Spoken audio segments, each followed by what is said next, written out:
भारतीय राज्यघटनेच्या भाग 3 मध्ये कलम 12 ते 15च्या दरम्यान मूलभूत हक्काबद्दल, मूलभूत अधिकाराबद्दलची चर्चा करण्यात आलेली आहे. बघा, हा राज्यघटनेच्या 25 भागापैकी सर्वात मौल्यवान भाग ठरतो, खूप जास्त मौल्यवान.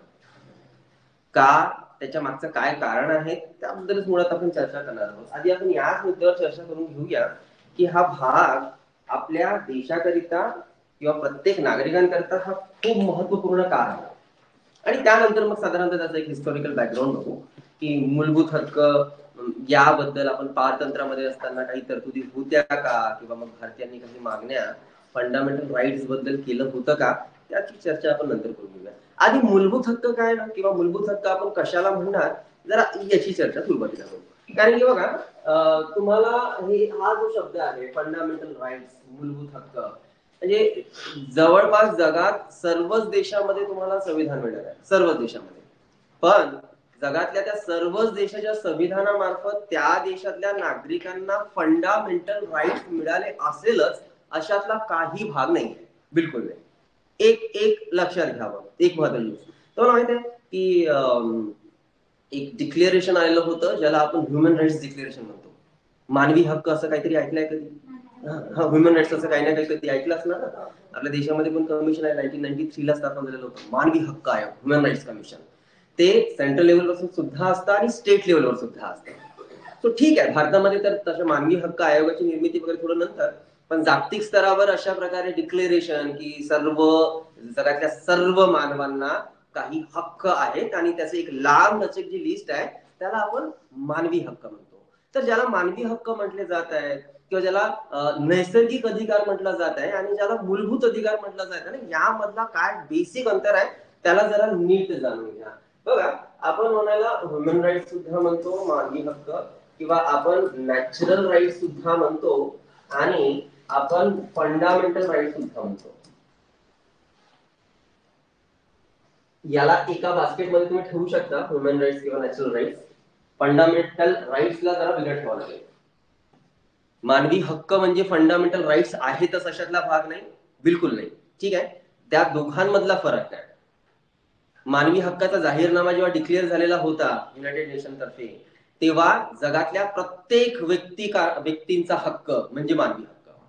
आणि हे जे सगळ्या लोकांना मिळणारे हक्क आहेत ना, ते आपले नैसर्गिक अधिकार आहेत, ते आपले ज्याला आपण म्हणू शकतो ना नॅचरल राईट्स आहेत. मग नॅचरल राईट्स कशाला म्हणू शकतो, तसा एक विचार करून घेऊया.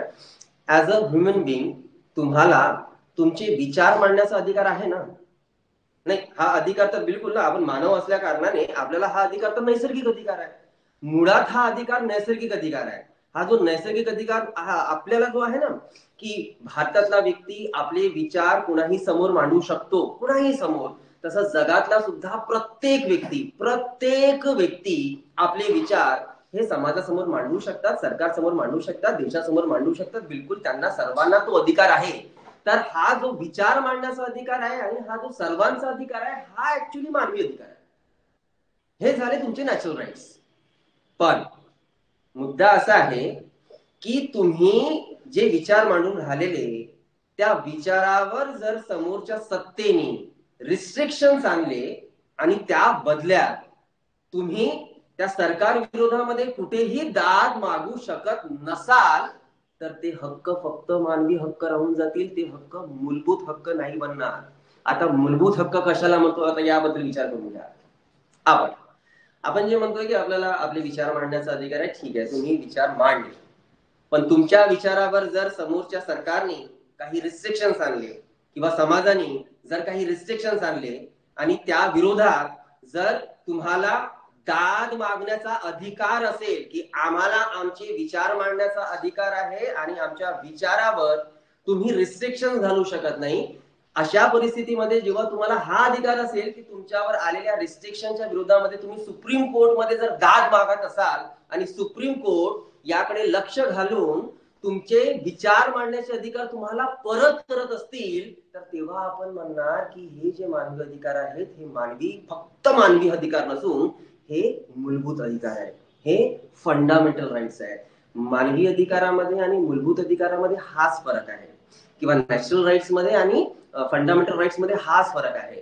आपण मानवी अधिकारांना फक्त मानवी अधिकार फक्त तोपर्यंत म्हणणार जोपर्यंत, किंवा नॅचरल राईट्सला नैसर्गिक अधिकारांना आपण फक्त नैसर्गिक अधिकार तोपर्यंत म्हणणार जोपर्यंत त्या अधिकारांना सांभाळण्यासाठी न्यायालयीन संरक्षण नसेल. पण जेव्हा तुमच्या अधिकाराचा सांभाळ करण्याकरिता संविधानामार्फत काही न्यायालयीन संरक्षण आणि न्यायालयीन चौकट बांधून दिली जाते की तुमच्या अधिकारावर जर गदा आली तर तुम्ही न्यायालयामध्ये दाद मागू शकता. जेव्हा अशा प्रकारची तरतूद पर्टिक्युलर देशाच्या संविधानामध्ये लिखित स्वरूपात असेल तेव्हा आपण म्हणणार की हे अधिकार फक्त नॅचरल राईट्स नाही, हे अधिकार जे आहेत ते फंडामेंटल राईट्स आहेत.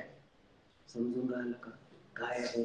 आणि जर आपल्या राज्यघटनेमध्ये संविधानामध्ये सविस्तर एवढे आर्टिकल्स टाकले आहेत, आर्टिकल 12 ते 35च्या दरम्यान आपल्याला मूलभूत अधिकाराबद्दलच्या तरतुदी करून ठेवलेल्या दिसत आहेत. आणि या 12 ते 35च्या दरम्यान जे मूलभूत अधिकार आपल्याला प्राप्त होतात या सगळ्या आर्टिकल मध्ये अजून एक आर्टिकल जी खूप महत्वाची ठरून जाते, आर्टिकल 32.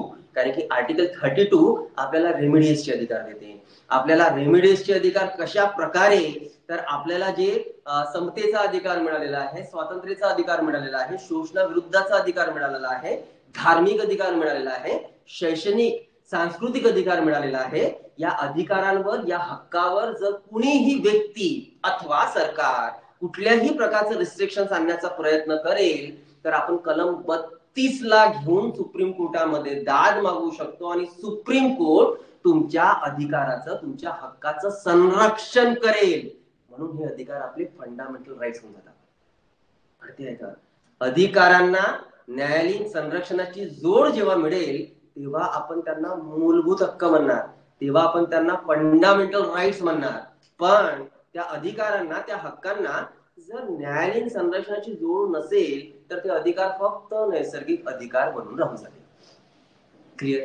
ठीक आहे. जन्मजात मानवाला अधिकार तर असणार ना. जसं एक्झाम्पल घेऊया, नॉर्थ कोरियामध्ये एक्झाम्पल घेऊ. नॉर्थ कोरियामध्ये नॉर्थ कोरियाच्या नागरिकांना आपले मत मांडल्यास पकडून चाला की त्यांच्यावर शिक्षेची तरतूद असेल, शिक्षेची तरतूद असेल, एक्झाम्पल घेऊन चालू, तर ठीक आहे, त्यांना शिक्षा केली जाऊ शकणार किंवा त्यांचे जे विचार आहेत ते दाबून टाकण्याचा प्रयत्न केला जातो आहे.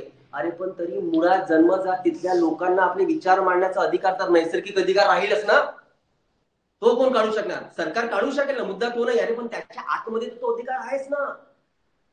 आणि जेव्हा हे अधिकार मांडल्यानंतर आपण त्याच्या या अधिकाराच्या संरक्षणाची तरतूद करून ठेवू की बाबा बघा आम्ही त्याला ते अधिकार दिले आहेत, पण त्याच्या अधिकारावर जर कोणी काही रिस्ट्रिक्शन आणले तर ती व्यक्ती न्यायालयात दाद मागू शकेल. जेव्हा ही तरतूद आपण करून ठेवू तेव्हा मग आपण त्या मानवी किंवा त्या नॅचरल राईट्सला फंडामेंटल राईट्स म्हणतो. क्लिअर? ठीक आहे. फंडामेंटल राईट्स आपण नेमकं कशाला म्हणतो? एक तर हे कारण आहे ना, तुमच्या हक्काला, तुमच्या नैसर्गिक अधिकाराला न्यायालयीन संरक्षणाच्या चौकटीमध्ये बसवणे म्हणजे मूलभूत हक्क. ठीक? पक्क? दुसरी गोष्ट, आपण त्यांना मूलभूत हक्क यासाठी सुद्धा म्हणतो कारण की हेच अधिकार जे आहेत ना, हेच अधिकार आपला बौद्धिक विकास करतील, हेच अधिकार आपला नैतिक विकास करतील. मॉरॅलिटी आणि मेंटॅलिटीचं डेव्हलपमेंट सुद्धा या हक्कांमार्फत, या अधिकारांमार्फत आपलं होतं. आणि म्हणून या अधिकारांना आपण मूलभूत हक्क म्हणणार. ठीक आहे. हे सुद्धा एक महत्वाचं कारण की का बरं आपण या अधिकारांना मूलभूत हक्कच म्हणतो. ठीक, हा एक पॉइंट झाला. मेंटल डेव्हलपमेंट, त्या व्यक्तीचा बौद्धिक विकास करणे, त्या व्यक्तीचा नैतिक विकास करणे, त्या व्यक्तीचा आध्यात्मिक स्पिरिच्युअल विकास करणे, हे सुद्धा कार्य आपल्या अधिकारांचं आहे. म्हणून हे अधिकार आपले मूलभूत अधिकार आहे. विचार करा, जर कुठल्या व्यक्तीला आपले विचार मांडण्याचा अधिकार नसेल तर त्याचा खरंच नैतिक अथवा बौद्धिक विकास नाही होऊ शकणार. विचार करा ना, तुम्ही जर कोणाला डांबून ठेवलं, जर तुम्ही कुणावर असे रिस्ट्रिक्शन्स टाकले की तुम्ही तुमचे विचारच मांडू शकत नाही तर त्या व्यक्तीचे विचारच कधी डेव्हलप नाही होऊ शकणार रे. आणि जर डेव्हलपच नाही होतील त्याचे विचार तर त्याचा कुठून तरी तुम्हाला बौद्धिक विकास दिसणार आहे किंवा कुठे त्याचा नैतिक विकास तुम्हाला दिसू शकणार. आणि मुळात हे अधिकार आपल्याला ऍक्च्युली आपले विचार स्वातंत्र्य प्रदान करतात. म्हणून हेच अधिकार आपला बौद्धिक विकास करतील, नैतिक विकास करतील आणि आध्यात्मिक सुद्धा विकास करतील. ठीक आहे, हा पॉइंट झाला मूलभूत हक्क म्हणजे नेमकं काय. दुसरा महत्वाचा पॉइंट ज्यावर चर्चा करणं खूप महत्वाची होऊन जाईल की हे जे अधिकार असतील किंवा हे जे हक्क असतात, या हक्कावर मुळीच काही रिस्ट्रिक्शन्स ठेवायचे नाही का, की काही प्रमाणामध्ये रिस्ट्रिक्शन्स ठेवणे हे महत्वाचं होऊन जाईल. काय वाटते तुम्हाला? काही प्रमाणात ठेवायला हवे, मानता ही गोष्ट. बघा, कारण की कसं आहे ना, ऍक्च्युली एक मुद्दा होऊन जातो की व्यक्तीचे स्वातंत्र्य, व्यक्ती स्वातंत्र्य एक मुद्दा येतो, आणि दुसरा महत्वाचा पॉइंट होऊन जातो समाजाचे नियंत्रण.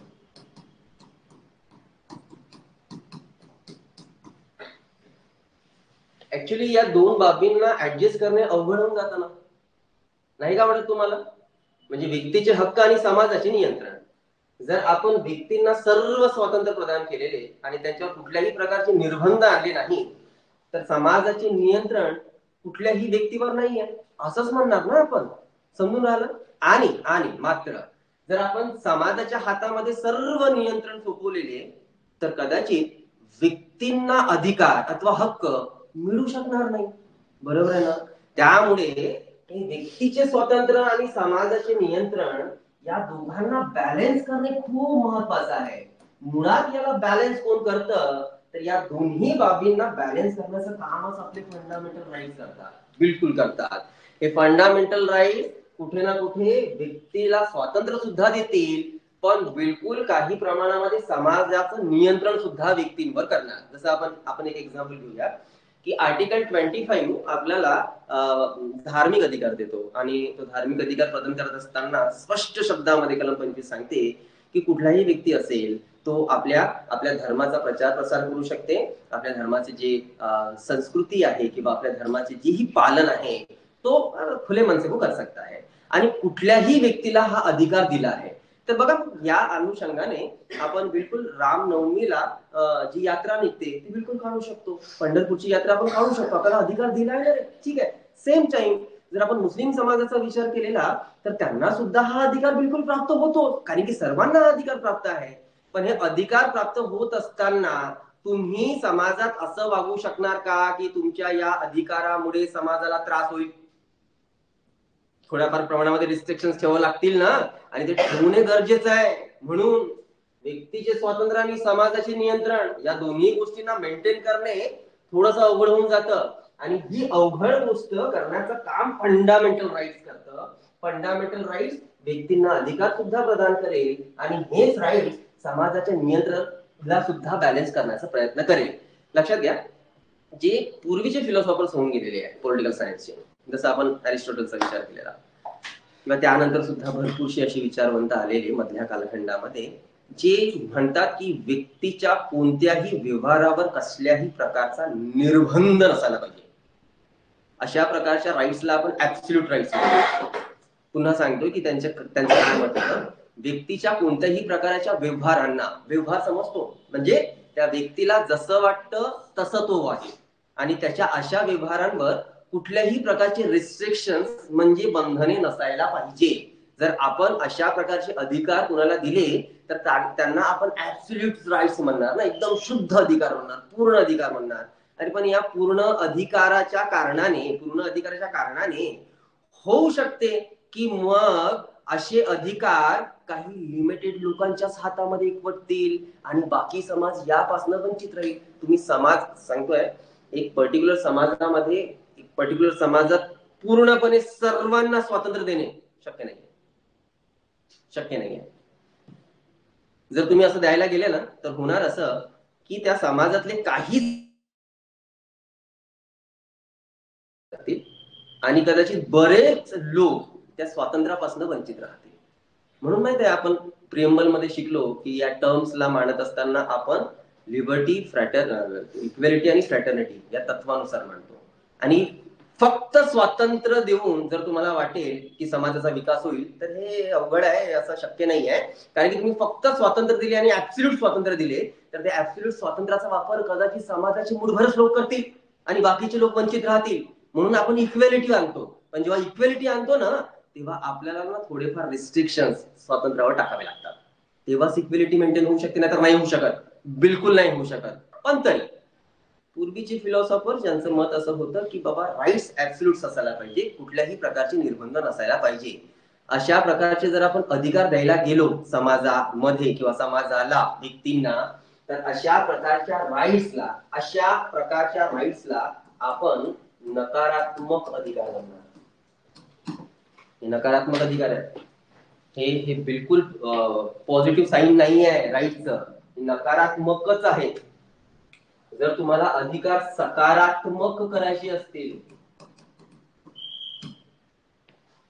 तर तुम्हाला काही ना काही प्रमाणामध्ये नागरिकांना आणि अधिकारांवर निर्बंध ठेवावे लागतील. बिलकुल. जेव्हा मूलभूत हक्कावर थोडेफार निर्बंध ठेवले जातात तशा अधिकारांना आपण सकारात्मक, आणि जेव्हा हक्कांवर कुठल्याही प्रकारचे निर्बंध नसणार तर तशा प्रकारच्या अधिकारांना आपण नकारात्मक अधिकार म्हणणार. क्लिअर? खूपदा असं आपल्याला वाटू शकते बरं का की नाही रे बाबा, निर्बंध नसणे म्हणजे सकारात्मक आहे ना, चुकीचं आहे. कुठल्याही प्रकारचे निर्बंध नसणे हे नकारात्मक आहे, थोडेफार निर्बंध असणे हे सकारात्मक आहे. ठीक आहे? क्लिअर? ऑनलाईन क्लिअर आहे की ऑफकोर्स हे जे अधिकार आहेत ज्याला आपण सकारात्मक नकारात्मक या दोन टर्म मध्ये मांडलेलं, आणि यावरनं तुम्हाला ऍटलिस्ट समजलं असेल की नाही जे अधिकार असायला पाहिजे ते सकारात्मकच असायला पाहिजे. सकारात्मक म्हणजे त्यांच्यावर थोडेफार निर्बंध असायला पाहिजे, बिलकुल असायला पाहिजे. पण हे जे थोडेफार निर्बंध असणारे अधिकार आपल्याला मिळतील किंवा आपल्या अधिकारावर जे निर्बंध आणून सोडले जातील थोडेफार, याचा अर्थ असा आहे की हे अधिकार दैवी नाही आहेत. दैवी समजते आपण कशाला म्हणणार? दैवी अधिकार आपण त्यांना म्हणणार ना जे अधिकार आपल्यापासून कोणीही हिरावून घेऊ शकत नाही, त्यांना आपण दैवी अधिकार म्हणणार. पण आपण म्हणतो की सकारात्मक अधिकार तर आपण तेव्हा म्हणणार जेव्हा अधिकारावर काही बंधने येतील, आणि बंधने जर येऊ शकतात तर तुम्ही त्याला दैवी कसे म्हणू शकता? हे अधिकार दैवी स्वरूपाचे नाही आहे. हे अधिकार आपल्याला काही असे नाही मिळाले की आपल्याकडनं कोणी हिरावूनच घेऊ शकणार नाही किंवा थोडेफार रिस्ट्रिक्शन त्यावर आणलेच जाऊ शकणार नाही, असं नाही. या अधिकारांवर निर्बंध आणले जाऊ शकतात. क्लिअर? जसं आपण मगांपासून एकच एक्झाम्पल घेतलं आहे की विचार मांडण्याचा अधिकार आहे, विचार मांडण्याचा अधिकार आहे. विचार तुम्ही कुठल्याही स्वरूपात मांडू शकता. विचार तुम्ही भाषण देऊन सुद्धा मांडू शकता, लिखाणाद्वारे सुद्धा मांडू शकता, ड्रॉइंग करून सुद्धा मांडू शकता. काही मोठी गोष्ट नाहीये बरं का. विचार मांडण्याची जी पद्धत आहे ती खूप वेगवेगळी. तुम्हाला जरी कलम 19 हे विचार मांडण्याचा अधिकार देतं तरी पण काही रिस्ट्रिक्शन्स ठेवतं, आणि रिस्ट्रिक्शनची जर आपण बाजू बघितली तर आपल्या विचार मांडण्याच्या अधिकारावर काय रिस्ट्रिक्शन्स आहेत आपल्याला सविस्तर शिकायचं आहेच नंतर. पण तरीही आता एक्झाम्पलसाठी तुम्ही बिलकुल आपले विचार मांडत असताना असे विचार मांडू शकत नाही ज्यामुळे मित्र राष्ट्रांसोबतचे संबंध भारत सरकारचे किंवा भारताचे खराब होतील. म्हणजे तुम्ही आपल्या मित्र राष्ट्राबद्दल चुकीचं बोलू शकत नाही, हा ना, की ज्यामुळे आपले संबंध त्या देशासोबत जे आहे ते खराब होऊन जातील. अथवा तुम्ही विचार मांडत असताना बिलकुल असे विचार सुद्धा मांडू शकत नाही ज्यामुळे सामाजिक तेढ निर्माण होऊ शकते. म्हणजे तुम्हाला भाषण स्वातंत्र्याचा अधिकार दिला म्हणून तुम्ही जातीपातीवर भाषण कराल का? तुम्ही धर्माला घेऊन, संस्कृतीवर घेऊन भाषण कराल? असं जर करायला गेलो तर समाजामध्ये तेढ नाही निर्माण होईल, समस्या निर्माण होतील. तर इथे रिस्ट्रिक्शन्स असणार जे की महत्वाचे आहेत. हे रिस्ट्रिक्शन जे आहेत हलके फुलके, हेच रिस्ट्रिक्शन्स आपल्या अधिकारांना सकारात्मक बनवतात, राईट? आणि हे जे रिस्ट्रिक्शन्स आहेत म्हणून आपण या हक्कांना हे दैवी अधिकार नसून यावर निर्बंध आणले जाऊ शकतात असं आपण म्हणणार. ठीक आहे? क्लिअर आहे? पक्क? चला, इथे आपल्या कॉन्स्टिट्यूशनचा पार्ट 3 याला अजून एका नावाने सुद्धा ओळखलं जातं. याला आपण भारताचा मॅग्ना कार्टा म्हणतो.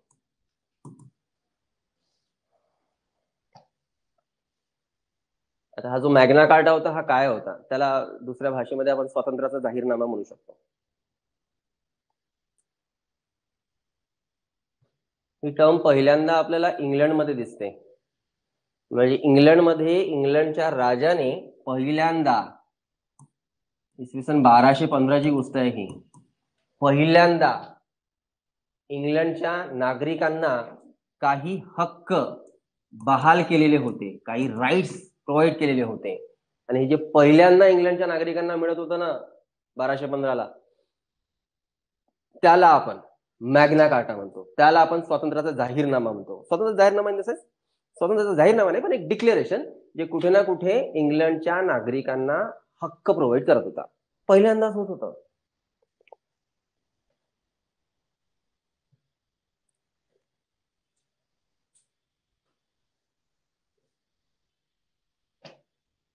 बघा, समाज कसा असायला पाहिजे आणि समाजामध्ये कितपत कुणाला काय असायला पाहिजे. तर one is free, few are free आणि ऑल आर फ्री, या तिघांचा जर विचार केला म्हणजे एकाचे स्वातंत्र्य, काहींचे स्वातंत्र्य आणि सर्वांचे स्वातंत्र्य. समजून राहिला का? त्याला नीट एकदम जाणून घ्या. One is free, few are free, all are free. या तिघांपैकी काय पाहिजे तुम्हाला? पहिली टर्म पाहिजे, दुसरी पाहिजे, तिसरी पाहिजे? तिसरी पाहिजे. मान्य करता? जर तुम्हाला तिसरी टर्म पाहिजे असेल तर तुम्हाला ना काही अधिकारांवर रिस्ट्रिक्शन्स आणावे लागेल. जसं एक विचार करू, 1215 पर्यंत इंग्लंडची तुम्हाला सिच्युएशन अशी दिसणार की वन इज फ्री, आणि तो कोण? तर तो तिथला किंग. त्याला फक्त हक्क आहेत, त्याला फक्त अधिकार आहेत, बाकी समाजामध्ये कुणालाही अधिकार नाही आहे. त्या टर्मला आपण म्हणणार ना वन इज फ्री. पण जेव्हा इथे 1215ला मॅग्ना कार्टा जाहीर करण्यात आला आणि सामान्य नागरिकांना सुद्धा हक्क आणि अधिकार बहाल करण्यात आले, तेव्हा आपण म्हणणार की आता कुठेतरी समाज आपल्याला दिसतोय की सर्वांना अधिकार, ऑल आर फ्री. आता हे ऑल आर फ्री करत असताना तुम्हाला त्या राजाच्या विशेष अधिकारावर थोडेफार निर्बंध नाही आणावे लागले असेल? बरोबर आहे ना? एकालाच विशेषाधिकार आहेत का? एकालाच प्रिव्हिलेजेस दिसत आहेत? नाही आहे ना. समाजाला सर्वांना मिळेल तर इथे निर्बंध कुणा ना कुणाच्या स्वातंत्र्यावर येतील. ठीक आहे, पण समाज हा तिसऱ्या प्रकारचाच असायला पाहिजे, म्हणजे ऑल आर फ्री, सर्वांना अधिकार या प्रकारचा असायला पाहिजे. तर त्या स्वातंत्र्याला खरा अर्थ जो आहे तो प्राप्त होईल. ठीक आहे. सो आपण म्हणतोय की आपण आपल्या देशाच्या संविधानाच्या भाग 3ला मॅग्ना कार्टा सुद्धा म्हणतो, आणि तो का म्हणतो ते आपण बघितलं आहे. ठीक आहे. या हक्कांचं महत्व काय, ज्याला आपण राईट्स म्हणतो आहे, हक्क नेमके काय करतात? एक तर हक्क, मूलभूत हक्क ना, फंडामेंटल राईट्स. हक्क व्यक्तींच्या स्वातंत्र्याची जपणूक करून राहिलेले. जर जर जर एक हा पॉइंट आधी एकदम क्लिअर करून टाकू. जर सध्या तुमच्या डोक्यात हे एवढं सुरू असेल की हक्क म्हणजे आपले अधिकार, हक्क म्हणजे आपले अधिकार, नाही, त्याच्या बाहेर निघा आणि त्यालाच क्लिअर करतो. आता त्यालाच क्लिअर करू आपण की हक्क नेमके काय करून राहिले. फक्त हक्क म्हणजे तुमचे अधिकार नाही रे, इथपर्यंत सीमित नका तुम्ही धरू, बिलकुल सीमित नका धरू. याला खूप वेगवेगळ्या अप्रोचनी बघावे लागेल, आपल्याला खूप वेगवेगळ्या अँगलनी धरावं लागेल की नेमकं हक्क नेमके काय करतात. हक्क फक्त तुमच्यापर्यंत सीमित आहेत ना? तुमच्यापर्यंत सीमित नाही आहेत. तुमचे हक्क हे कुणा ना कुणावर निर्बंध सुद्धा आणतात, बिलकुल निर्बंध आणतात. आपण हक्कांचे वैशिष्ट्य बघून राहिलो आहे, आपण काय स्पेशालिटी आहे अथवा हक्क आपल्याला काय प्रदान करू शकतात त्याबद्दल आपली चर्चा चालू आहे, ज्यात आपण कुठे ना कुठे म्हटलं की चला, हक्क जे आहेत ते व्यक्तीच्या स्वातंत्र्याची जपणूक करतात, बिलकुल करतात, पण याच सोबत हक्क हे शासनावर निर्बंध सुद्धा आणतात, रिस्ट्रिक्शन्स आणतात. मांडून घेऊ, मग चर्चा करू की कशा प्रकारे निर्बंध शासनावर आणले जाऊ शकतात. हुकुमशाहीवर निर्बंध आणतात. हुकुमशाहीवर निर्बंध आणण्या व्यतिरिक्त अजून शासन जे आहे त्या शासनाला जाचक कायदे करण्यास थांबवतात. असे कायदे ज्यांना आपण किंवा ज्या कायद्यानुसार नागरिकांच्या मूलभूत हक्कावर बंधने येत असतील. सगळ्यात लास्ट आणि सगळ्यात महत्वाचं, व्यक्तीच्या सरकार ऐवजी कायद्याचे राज्य निर्माण करतात. सर्वात महत्वाचं, व्यक्तीच्या सरकारऐवजी कायद्याचे राज्य निर्माण करणे हे मूलभूत हक्काचे खास काम आहे. बोलू आपण, आधी मांडून तर घ्या. ठीक आहे, तुम्हाला शासन कशाचं पाहिजे, कोणाचं पाहिजे, व्यक्तीचं पाहिजे की कायद्याचं पाहिजे, हा भाग खूप महत्वाचा होऊन जातो.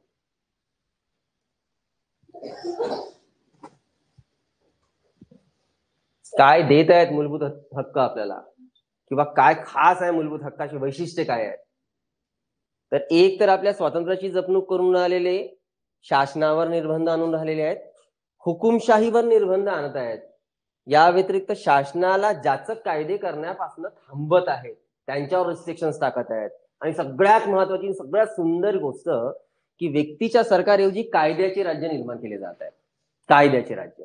आपण जेव्हा सगळ्यात आधी, आता हा जो जेव्हा आज टॉपिक आपण सुरू केलेला आणि आपण जेव्हा हे समजण्याचा प्रयत्न केला की आपण मूलभूत हक्क कशाला म्हणणार, आपण मूलभूत अधिकार कशाला म्हणणार, आपण फंडामेंटल राईट्स कशाला म्हणणार, तर त्याची एक साधी सोपी व्याख्या आपण केली की संविधानामार्फत जेव्हा आपल्याला हक्क बहाल केले जातील आणि त्या संविधानामार्फत त्या हक्काची जपणूक करण्यासाठी न्यायालयीन व्यवस्था केली जाणार किंवा न्यायालयाचं संरक्षण दिलं जाणार, त्याला आपण मूलभूत हक्क म्हणू. बरोबर आहे, मानता ही गोष्ट. तर एक्झाम्पल घेऊया. इथे आपले जे अधिकार आहेत त्या अधिकारावर जर सरकारने जर असा कुठला कायदा केला ज्या कायद्यामुळे आपल्या मूलभूत अधिकारावर रिस्ट्रिक्शन येत असेल, जर असा कुठला कायदा झाला तर आपण न्यायालयामध्ये याबद्दल दाद मागू शकाल ना. त्याला संरक्षण असतं दिलंय तर आपण न्यायालयामध्ये बिलकुलच जाऊ शकू. मग जर आपण आपल्या मूलभूत अधिकारावर आलेल्या रिस्ट्रिक्शन ला घेऊन सुप्रीम कोर्टामध्ये जर दाद मागू शकू तर बिलकुल सुप्रीम कोर्ट सरकारने तो केलेला कायदा जो आहे ना तो रद्द करून टाकेल. आणि जर रद्द होत असेल, आपल्या मूलभूत हक्कामुळे त्यांचे कायदे रद्द होत असेल, म्हणजे कुठे ना कुठे शासनावर निर्बंध आणले जात आहेत ना. नाही, व्यक्तीच्या स्वातंत्र्याची जपणूक तर होतच आहे, नो डाऊट, पण शासनावर निर्बंध आणले जात आहेत ना.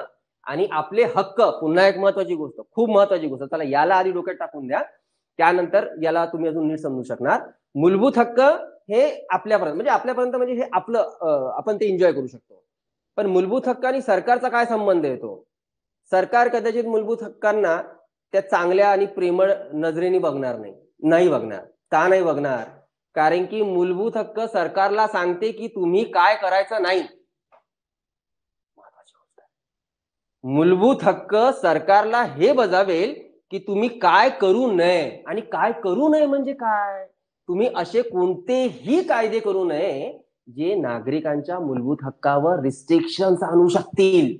कळलं का? फंडामेंटल राईट्स सरकारला स्पष्ट शब्दामध्ये सांगते आहे की तुम्ही काय करू नये. आणि ऑफकोर्स जर हे सरकारला अशा प्रकारे बजावत असतील की तुम्ही काय करू नये, तर हे तर सरकारच्या स्वातंत्र्याचा संकोच आहे ना. पण संकोच म्हणजे नेमका काय रे? संकोच नाही म्हणणार आपण त्याला, संकोच नाही म्हणणार. जर आपण सरकारला एवढे प्रिव्हिलेजेस दिले नागरिकांपेक्षा सरकारला, तर तिथे तर हुकुमशाही निर्माण होऊन जाईल. नाही होणार. शासनाला वाटेल तसं करेल, शासनाला वाटेल तसं वागेल आणि वाटेल तसे कायदे आणेल. अरे पण तुमचे मूलभूत हक्क हे कुठे ना कुठे न्यायालयीन संरक्षणाच्याच जाळ्यात येतात. आणि सुप्रीम कोर्ट हे बघण्यासाठी 24 तास तत्पर असतं की नागरिकांच्या मूलभूत हक्कावर काही रिस्ट्रिक्शन तर नाही येऊन राहिले. आणि जर त्यासाठी न्यायालयीन व्यवस्था असेल तर कुठलं शासन आपल्या देशामध्ये हुकुमशाही नाही करू शकणार. शक्यच नाहीये, शक्य नाहीये, बिलकुल नाही. 42nd अमेंडमेंट 1976 ज्यावेळेस काँग्रेस सरकारने ही अमेंडमेंट करून काही नवीन आर्टिकल्स ऍड केलेले होते, आर्टिकल 368(4) आणि 368(5), आणि म्हटलं होतं सरळ की सरकारने केलेले कायदे कुठल्याच तत्वानुसार कोणत्याही न्यायालयामध्ये चॅलेंज केले जाऊ शकणार नाही, कुठेच नाही. म्हणजे यानुसार यांना मनमानी कायदे करण्याचा अधिकार प्राप्त झाला आणि मनमानी कायदे करून नागरिकांच्या मूलभूत हक्कावर रिस्ट्रिक्शन आणण्याचा प्रयत्न यांचा झालेला होता. ही होती हुकुमशाही. पण लोकशाही देशामध्ये हुकुमशाही काही कालावधीपर्यंत दिसू शकणार, ती लॉंग टर्म तुम्हाला दिसू शकणार नाही. 1976च्या या 42nd अमेंडमेंटनी जे सुप्रीम कोर्टच्या अधिकारावर निर्बंध आणण्याचा प्रयत्न केला किंवा मानवी मूलभूत हक्कावर निर्बंध आणण्याचा प्रयत्न केला, 4 वर्षानंतर एक केस जाते सुप्रीम कोर्टामध्ये, मिनर्वा मिल्स केस. आणि त्या मिनर्वा मिल्स केसनी आपल्या पॉवर ऑफ ज्युडिकल रिव्ह्यूचा वापर करून सुप्रीम कोर्टनी आर्टिकल 368(4) आणि 368(5) जे ऍड केले होते 42nd अमेंडमेंट मध्ये, त्या दोनही आर्टिकल्सला इनलिगल ठरवलं आणि म्हटलं की अशा प्रकारचे नियम तुम्ही करू शकत नाही आणि ना सुप्रीम कोर्टचे अधिकार तुम्ही बघू शकत, ना नागरिकांचे मूलभूत हक्क. समजलं? हुकुमशाही खतम है ना. आणि ते खतम झाली तर का, ती समाप्त झाली तर का, हे काम नेमकं कोणी केलं? हे केलं आपल्या मूलभूत अधिकारांनी. म्हणून आपण म्हणतोय की हुकुमशाही समाजामध्ये किंवा शासनाची निर्माण होण्यास निर्बंध आणण्याचं काम सुद्धा आपले फंडामेंटल राईट्स करते. क्लिअर? समजलं फक्त हे? ठीक आहे. आणि ठीक आहे, शासनाच्या जाचक कायद्यांना निर्बंध आणते ही आता काही वेगळं सांगण्याची गरज नाहीये, बिलकुलच गरज नाहीये. आणि जर असं असेल, सगळा सिनारिओ मूलभूत हक्काचा अशा प्रकारे आपल्याला दिसत असेल, तर यावरनं आपलं एकच सेंटेन्स बनवू शकते की जिथे मूलभूत हक्क असतात त्या देशामध्ये व्यक्तीच्या सरकारऐवजी कायद्याचे राज्य असते. नसणार का? जर व्यक्तीची सरकार असेल तर तिथला व्यक्ती हा कधीही हुकुमशाही असणार, याचं लक्षात घ्या. पण त्याच्या ऐवजी जर कायद्याचं राज्य असेल तर बघा, भलेही देशाच्या प्रधानमंत्री पदावर कुठला व्यक्ती बसत असेल तरी पण तो त्याच्या मनमर्जीनुसार काही करू शकणार का? कायदा काय सांगतं, संविधान काय सांगतं, काय नियम आहेत त्याचनुसार त्याला वागावं लागेल की नाही रे? आणि जर असं असेल तर अशा प्रकारच्या देशामध्ये व्यक्तीची सरकार नाही बनू शकणार, कायद्याचेच राज्य असणार. क्लिअर? ठीक आहे. मूलभूत हक्काचे हे वैशिष्ट्य आहेत, फंडामेंटल राईट्सची हे स्पेशालिटी आहे. ठीक आहे. ऑनलाईन बोला फटाफट. समजलं का हे? आपण जे म्हटलंय, आपण जे लिहिलंय ना आर्टिकल 20 आणि 21 सोडून याचा नेमका अर्थ असा निघतो की कितीही काहीही झालं, काही झालं तर कलम 20 आणि कलम 21 वर रिस्ट्रिक्शन्स नाही येऊ शकत. हे कुणीही काढू शकत नाही. हे दोन हक्क सोडून, हे हक्क काय आहेत आपल्याला शिकायचं आहे सांगतात, हे दोन हक्क सोडून आर्टिकल 20 आणि 21 बाकी सर्व हक्क इमर्जन्सीच्या कालावधीमध्ये हे निर्बंध आणले जाऊ शकतात बाकी हक्कांवर. ठीक आहे. आता सध्या फक्त एवढं लक्षात घ्या, 20 आणि 21 वर नाही आणले जाऊ शकत काही झालं तरी. बाकी 20 काय आहे, 21 काय आहे आर्टिकल हे बघूच, आपण बघायचं नाही. मुद्दा हा आहे नेमके हे हक्क लागू कुणाला आहेत आणि कुणाला नाही. आता आहेत कुणाला आहेत आणि कुणाला आहेत म्हणजे काय? काय नाही की खूप लांब लचक लिस्ट दिली आहे ना रे आपल्याला. आर्टिकल 14 to 18 जे आहे ते इक्वॅलिटीचे राईट्स आहेत. 19-22 जे आहेत 19 पासून 22 पर्यंत हे लिबर्टीचे राईट्स आहेत. 23-24 अगेन्स्ट एक्सप्लोटेशन, शोषणाविरुद्धचे अधिकार आहेत. त्यानंतर 25 to 28 हे धर्म स्वातंत्र्याचे अधिकार आहेत. 29 and 30 हे दोन अधिकार आपले शैक्षणिक आणि सांस्कृतिक अधिकार आहेत. एवढी लांब लचक लिस्ट आहे आपल्या हक्काची, आपल्या अधिकारांची. प्रश्न हा पडून जातो की देशामध्ये राहणाऱ्या एकूण लोकसंख्येमधल्या सर्व लोकसंख्येला हा अधिकार प्रदान होतो का, हे हक्क प्रदान होतात का? आता लोकसंख्येला हे हक्क प्रदान होतात म्हणजे नेमकं काय? तर लोकसंख्येची व्याख्या आपण नागरिकत्वामध्ये बघितलाय ना रे. आपल्या देशामध्ये असणारी लोकसंख्या, त्या लोकसंख्येपैकी नो डाऊट जे आहेत काही बऱ्यापैकी ते तर भारतीय आहेतच, यात काही वाद नाही. अरे पण परकीय पण तर आहेत, परकीय पण आहेतच ना, आहेत. मग प्रश्न हाच निर्माण होतो की बाबा भारतीय नागरिकांना तर मूलभूत हक्क आहेतच, नो, काहीच वाद नाही. फंडामेंटल राईट्स आपल्या सर्वांना मिळालेला आहे. आपल्या देशाचं संविधान सर्वांना समान प्रमाणामध्ये हे हक्क प्रदान करतो, प्रश्न तो नाही आहे. प्रश्न निर्माण हा होतो की मूलभूत हक्काच्या नावाने परकीयांना सुद्धा काही हक्क मिळतात का, त्यांना सुद्धा हे हक्क जे आहे ते एन्जॉय करू शकतात का, प्रश्न हा निर्माण होतो. काय वाटते तुम्हाला, परकीयांना अधिकार द्यायला पाहिजे की नाही द्यायला पाहिजे? जे पण पूर्ण नाही. ओके, अजून बाकीच्यांचं काय मत?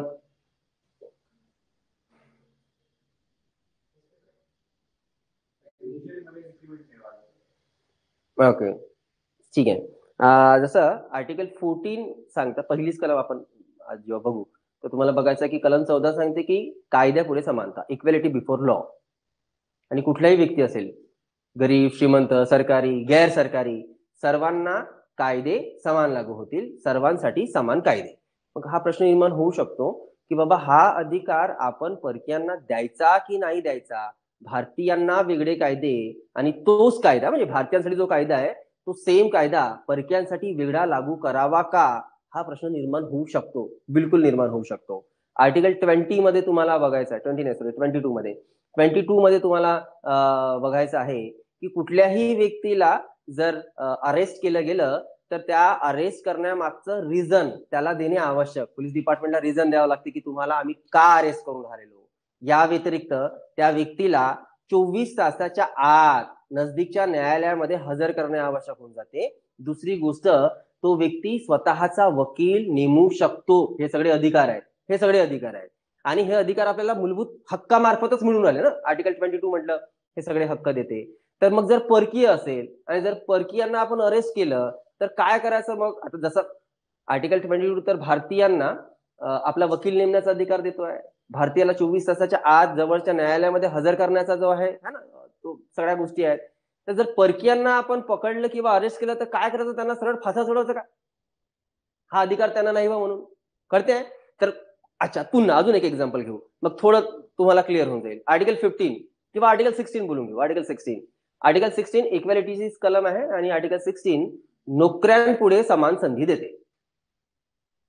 जर ज्या देशामध्ये जी व्यक्ती आहेत, जी लोक आहेत, त्यांना कुठल्याही राज्यामध्ये नोकरीची समान संधी मिळते. धर्म, वंश, जात या कारणावरून कुठल्या प्रकारचा भेदभाव होणार नाही. सर्वांना नोकऱ्यांची समान संधी. मग जर सर्वांना नोकऱ्यांची समान संधी आपण देतो आहोत आपल्या संविधानामार्फत, तर हा हक्क परकीयांना सुद्धा द्यायचा का. मग गडबड होऊन जाईल ना. तर थोडं छाटछूट तर करावं लागेल आपल्याला. यात काहीच वाद नाही की संविधानानुसार दिले जाणारे सर्व फंडामेंटल राईट भारतीयांना आहेत, यात काहीच वाद नाहीये. पण जर परकीयांचा विचार केला तर परकीयांना सुद्धा या मूलभूत अधिकारापैकी काही अधिकार प्राप्त होतात तर काही अधिकार प्राप्त होत नाही.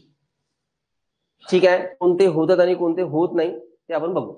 ठीक, आपण म्हटलं की जर आपल्या मूलभूत अधिकारावर रिस्ट्रिक्शन्स आले तर आपण न्यायालयात जाऊ शकतो. हा ठीक आहे. प्रश्न असा आहे की कुणा मार्फत रिस्ट्रिक्शन्स आले तर आपण न्यायालयात जाऊ शकणार, हा महत्वाचा प्रश्न आहे. रिस्ट्रिक्शन्स आणू कोण शकतं याचा विचार करा. काय वाटते, आपल्या राईट्सवर कोण रिस्ट्रिक्शन आणू शकतं अथवा कुणा मार्फत हे रिस्ट्रिक्शन्स येऊ शकतात.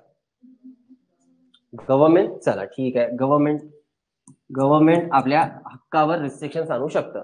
कशा मार्फत, कायदे करून बिलकुल आणू शकतं. तसं आपल्या संपत्तीचा अधिकार, सॉरी तुमच्या फंडामेंटल राईट्स मध्ये एक अधिकार होता संपत्तीचा अधिकार. पण त्या संपत्तीच्या अधिकाराला घेऊन प्रॉपर्टी जे राईट ऑफ प्रॉपर्टी जे होतं, या अधिकाराचा विचार केला तर याला घेऊन सरकारने नेहमी कायदे केले आणि नागरिकांच्या मूलभूत हक्कावर म्हणजे संपत्तीच्या अधिकारावर बंधने आली. सहज आपण एक एक्झाम्पल घेतोय. या व्यतिरिक्त असे ढेर एक्झाम्पल आहेत ज्या एक्झाम्पलचा आपण विचार केला तर नागरिकांच्या हक्कावर सरकारतर्फे आतापर्यंत भरपूरदा बंधने आली आहेत, भरपूरदा. पण प्रश्न हाच आहे की जर सरकारने केलेले कायदे आणि त्या कायद्यानुसार जर नागरिकांच्या मूलभूत हक्कावर निर्बंध येत असतील तर आपण न्यायालयात जाऊ शकतो, यात काही वाद नाही. पण फक्त बंधने आपल्या हक्कांवर सरकारतर्फेच येऊ शकतं का, की अजूनही काही सोर्सेस आहेत ज्यांच्या मार्फत हे अशा प्रकारचे रिस्ट्रिक्शन्स येऊ शकतात. काय वाटते. नाही, कुणा मार्फत म्हणजे ठीक आहे, तुम्ही तर म्हटलं ना की आपल्या फंडामेंटल राईट्सवर रिस्ट्रिक्शन्स गव्हर्नमेंट तर्फे येऊ शकते.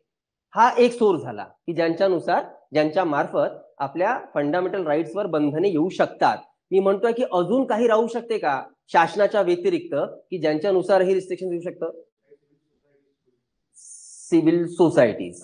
ठीक आहे, पण मग तो सिव्हिल सोसायटीज म्हणजे शासनाचाच भाग झाला है ना, म्हणजे त्यांचे डिपार्टमेंट, त्यांचे ऑफिसेस है ना, त्यांच्या मार्फत होऊ शकतं. त्याला एक एक याला मांडू आपण की जे इंडिव्हिज्युअल पर्सन असतात त्या इंडिव्हिज्युअल पर्सन्स नुसार सुद्धा आपल्या हक्कावर निर्बंध येऊ शकतं का. येऊ शकतात ना. आर्टिकल 17 एबोल्युशन ऑफ अनटचेबिलिटी, अस्पृश्यता नष्ट करण्याबद्दल मुद्दा मांडते. आणि आपल्या समाजामध्ये अस्पृश्यतेचा प्रश्न हा मोठा होता. आता थोडा विचार करून चालून घेऊया की अस्पृश्यता पाळणे या फंद्यामध्ये कदाचित सरकार फसणार नाही किंवा सरकार असे नियम बनवणार नाही की ज्यानुसार स्पृश्य अस्पृश्यतेचा भेदभाव दिसेल, ठीक आहे, पण व्यक्ती तर पाळू शकतो ना, व्यक्ती पाळू शकणार ना रे. या व्यतिरिक्त अजून हे आपण एक आर्टिकल एक्झाम्पल घेतलं, जसं आर्टिकल 15चा विचार केला तर आर्टिकल 15 सांगते की कुठलाही व्यक्ती असेल, धर्म, वंश, जात, जन्मस्थान, लिंग या कारणावरनं त्याचा प्रवेश नाकारला जाणार नाही. प्रवेश नाकारला जाणार नाही म्हणजे खूपदा प्रवेशाबद्दल कुठे सार्वजनिक ठिकाणी किंवा इतर अजून कुठल्या ठिकाणी येण्यास निर्बंध केला जाऊ शकतो, तर इथे इंडिव्हिज्युअल व्यक्ती राहील ना तो, ठीक आहे. तर प्रश्न असा निर्माण होतो की आपण जेव्हा दाद मागू, दाद इन द सेन्स जेव्हा आपण वर जाऊ, सुप्रीम कोर्टामध्ये जाऊ किंवा हायकोर्टामध्ये जाऊ, याबद्दल पिटिशन टाकू, तर कुणा विरोधामध्ये आपण पिटिशन टाकू शकतो, म्हणजे तुमच्या मूलभूत अधिकारावर कोणी रिस्ट्रिक्शन्स आणले की तुम्ही पिटिशन टाकू शकता. तर तुमच्या अधिकारावर सरकारने निर्बंध आणले तरी तुम्ही सुप्रीम कोर्टात जाऊ शकता किंवा हायकोर्टात जाऊ शकता, किंवा कुठल्या पर्टिक्युलर व्यक्तीने आणलं असेल तरीही तुम्ही सुप्रीम कोर्ट अथवा हायकोर्टामध्ये दाद मागू शकता. ठीक आहे, क्लिअर आहे. थोडं आपण हिस्टॉरिकल बॅकग्राऊंड बघून घेऊया की मूलभूत हक्काबद्दल आपल्याला आपल्या देशामध्ये काय स्थिती दिसते, काय परिस्थिती दिसते. ऑफकोर्स आपण पारतंत्र्यामध्ये असताना आपल्याला अशा प्रकारे काही राईट्स नव्हते, काही खास राईट्स नव्हते, आणि म्हणून आपण जेव्हा ब्रिटिश रूलमध्ये जगत होतो तेव्हा नेहमी आपल्या समाजातनं अशा मागण्या, अशा डिमांड झालेल्या होत्या, सरकारसमोर ठेवल्या गेल्या होत्या की भारतीयांना सुद्धा मूलभूत हक्क असायला हवे. बिलकुल आम्हाला सुद्धा जगण्याचा पूर्ण अधिकार आहे, आम्हाला सुद्धा फंडामेंटल राईट्स नक्कीच असायला पाहिजे. याबद्दल जर आपण एकदम पहिलं काहीतरी आपल्याला जे काही मिळतं अशी डिमांड, तर साधारणतः ते 1895 ला मिळतं.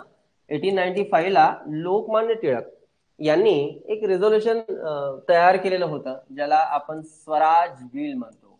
या स्वराज बिल मध्ये त्यांनी पहिल्यांदा अभिव्यक्ती स्वातंत्र्याचं भाष्य केलेलं. अभिव्यक्ती स्वातंत्र्य म्हणजे आपले विचार मांडण्याचा अधिकार, आपले विचार ठेवण्याचे अधिकार, अभिव्यक्ती स्वातंत्र्य, संपत्तीचा अधिकार, न्यायालयीन अधिकार, काही डिमांड्स केलेल्या होत्या स्वराज बिल मध्ये.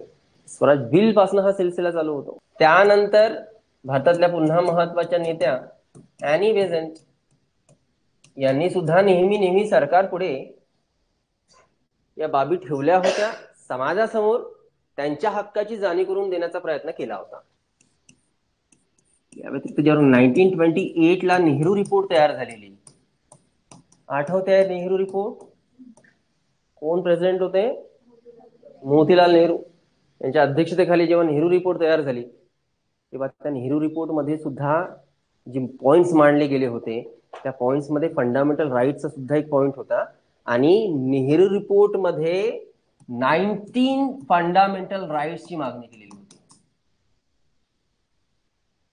19 मूलभूत हक्क याची यादी. 3 वर्षात जेव्हा काँग्रेसचं सेशन 1931 ला झालेलं, म्हणजेच कराची सेशन, या कराची सेशनचे चेअरमॅन सरदार वल्लभभाई पटेल होते. या कराची सेशन मध्ये सुद्धा काँग्रेसनी फर्स्ट टाइम काँग्रेसनी ऑफिशियली मूलभूत हक्काचं रिझोल्युशन पारित करून घेतलेला होता. मूलभूत हक्काचा प्रस्ताव त्यांनी त्या अधिवेशनामध्ये पारित करून घेतला होता. कराची सेशन, पटेल त्याचे प्रेसिडेंट, एक रिझोल्युशन पास होत आहे. हे रिझोल्युशन मूलभूत हक्काचं आहे, मूलभूत हक्काचा ठराव पास केला गेला होता.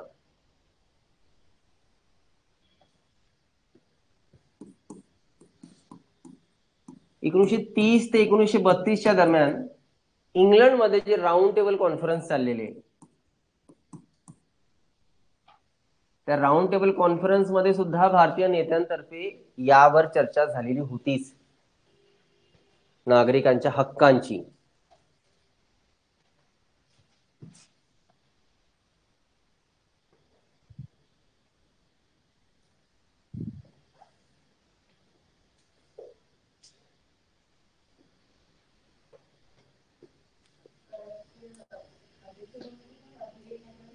पटेल, सरदार वल्लभभाई पटेल.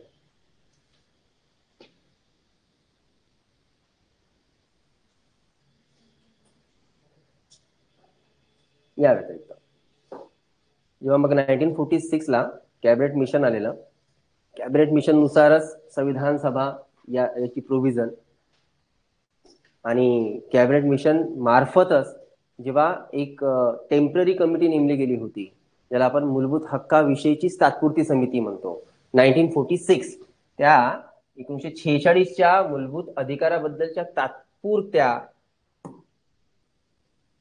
समितीचे अध्यक्ष जी.बी. कृपलानी होते. आणि मग कृपलानी साहेबांनी, जी.बी. कृपलानी, 1946, आणि त्यांनी आपला तात्पुरता अहवाल, एक तात्पुरती रिपोर्ट फंडामेंटल राईट्स बद्दल दिली.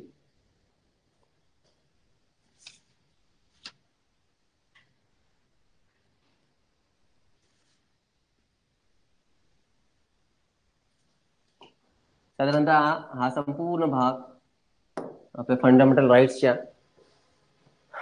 हिस्टोरिकल बॅकग्राऊंड मध्ये ना आपल्याला मेन्स मध्ये जेव्हा फंडामेंटल राईट्स बद्दल अशा स्वरूपाचे क्वेश्चन्स बनतील, तेव्हा आपल्याला थोडं हिस्टोरिकल बॅकग्राऊंड मांडावं लागेल की पारतंत्र्यामध्ये असताना कुणी काय कशा प्रकारे नेहमी याबद्दलच्या मागण्या केलेल्या होत्या. संविधान तयार होत असताना संविधानामध्ये राज्यघटनेच्या भाग 3 मध्ये आपण आर्टिकल 12 to 35च्या दरम्यान हे राईट्स मेन्शन केले. आणि राईट्स मेन्शन केले तर नेमके ते कशा प्रकारे, आपण आधी फक्त शीर्षक टाकून देऊ की काय आहेत बेसिकली आपले राईट्सच्या नावाने, काय पॉइंट्स आहेत, आणि त्यानंतर एक एक एक एक आपण अधिकाराबद्दल सविस्तर चर्चा करून घेऊया, करून घेऊया.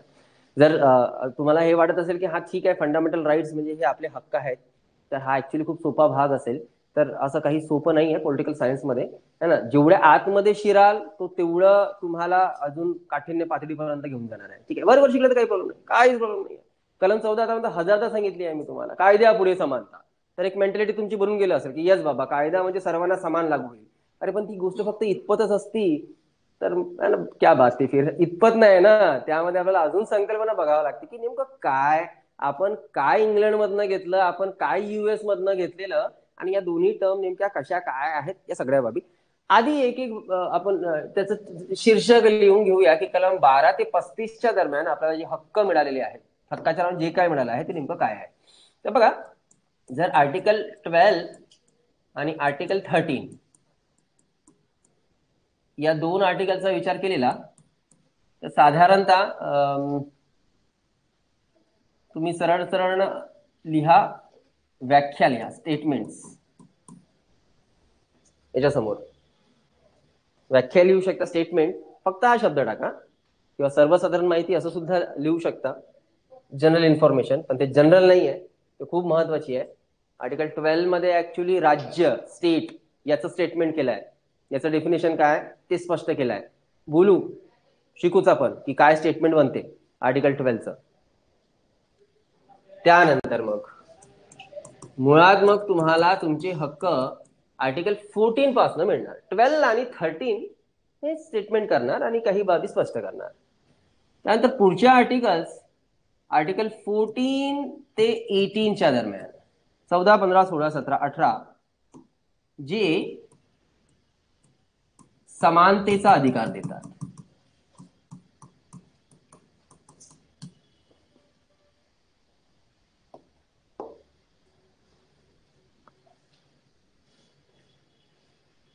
पाच आर्टिकल तर आपण फक्त समानतेवर खर्च केला रे, 5 आर्टिकल. आणि लक्षात घ्या, आपण आपल्या कॉन्स्टिट्यूशन मध्ये फंडामेंटल राईट्स कोणत्या इतर देशाच्या कॉन्स्टिट्यूशन मधनं घेतलाय? अमेरिका. पण आपण एक गोष्ट आधीच क्लिअर केली आहे, आपण जेव्हा सोर्सेस शिकत होतो तेव्हा मी तुम्हाला सांगितलं होतं, आपण जरी मूलभूत हक्क अमेरिकेच्या कॉन्स्टिट्यूशन मधनं घेतलं असेल तरी पण अमेरिकेपेक्षा व्यापक मूलभूत हक्क आपण भारतीय नागरिकांना प्रदान करतो. ठीक आहे, खूप व्यापक स्वरूपामध्ये. ठीक, सो 5 आर्टिकल तर आपण समानतेवरच देऊन टाकलेले. या व्यतिरिक्त पुढच्या आर्टिकलचा विचार केला तर आर्टिकल 19 ते 22, 19, 20, 21, 22 हे आपल्याला स्वातंत्र्याचे अधिकार बहाल करतात.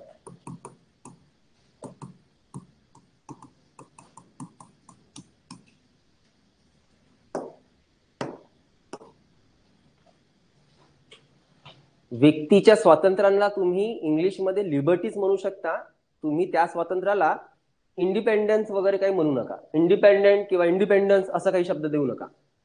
आपण जेव्हा व्यक्ती स्वातंत्र्याबद्दल बोलतो तेव्हा आपण लिबर्टी मागतो. लिबर्टी लिबर्टी ही संकल्पना वेगळी होऊन जाते आणि ज्याला आपण इंडिपेंडन्स म्हणतो ही संकल्पना वेगळी होऊन जाते. ठीक आहे. व्यक्तीचे स्वातंत्र्य म्हणजे लिबर्टी, लक्षात घ्या. ठीक. या व्यतिरिक्त आर्टिकल 23 and 24 धर्म स्वातंत्र्याचे अधिकार देतील.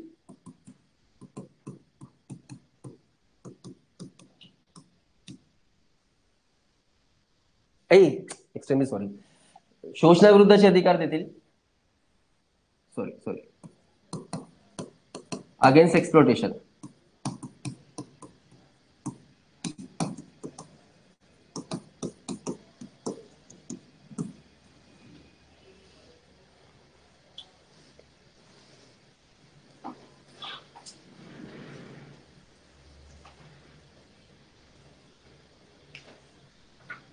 दोनच आर्टिकल आपण दिलेले शोषणाविरुद्ध अधिकारामध्ये, ते मोर दॅन सफिशियंट आहे. More than sufficient. त्यातली ठीक आहे, एक जनरल करिता आहे आणि एक विशेष बालकांकरिता आहे. 24 बालकांकरिता आहे, 23 जनरल करिता आहे. आपण याच्या आधी वेट बिगारी हा शब्द ऐकला असणार, बोललो होतो आपण. वेट बिगारी म्हणजे काय होऊ शकते, ज्याला इंग्लिशमध्ये बॉन्डेड लेबर म्हणणार किंवा काइंड ऑफ ती सरळ सरळ गुलामगिरीची पद्धत, स्लेव्हरीची पद्धत आहे किंवा होती, जी आर्टिकल 23 नुसार कायद्याने बंद करण्यात आलेली आहे. भविष्यात भारत सरकारने कलम 23 ला बघून भरपूरसे कायदे केलेले आणि त्यानुसार मग वेट बिगारीची पद्धत बंद होईल. हीच कलम खूप जास्त महत्वाची आहे. म्हणजे शोषणाविरुद्धच्या अधिकाराबद्दल जर आपण बोलतो, 23-24 दोन्ही महत्वाचे आहेत, पण आपल्या देशामध्ये एक सामाजिक परिस्थिती होती, त्या सामाजिक परिस्थितीला नीट आणण्याचं किंवा नीट पद्धतीने ठेवण्याचं काम कलम 23 सांगते. कलम 23 फक्त वेट बिगारी बंद नाही करत, तर कलम 23 हे कुठे ना कुठे वैश्य व्यवसाय असेल त्याच्यावर सुद्धा निर्बंध आणते. कुठे ना कुठे बालकांना घेऊन अनैतिक संबंध किंवा अनैतिक व्यवहार असेल त्यांच्यावर सुद्धा कुठे ना कुठे निर्बंध आणण्याचा प्रयत्न करते. भरपूरशा गोष्टी एकाच आर्टिकल मार्फत ज्या अनैतिक गोष्टी आहेत समाजामध्ये त्याला बंद करण्याचा प्रयत्न करते. ठीक आहे. त्यानंतर आर्टिकल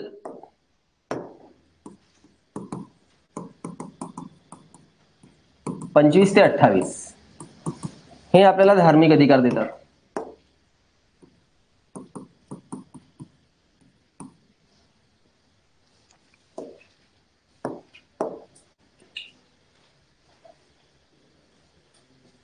त्यानंतर आर्टिकल 29 आणि 30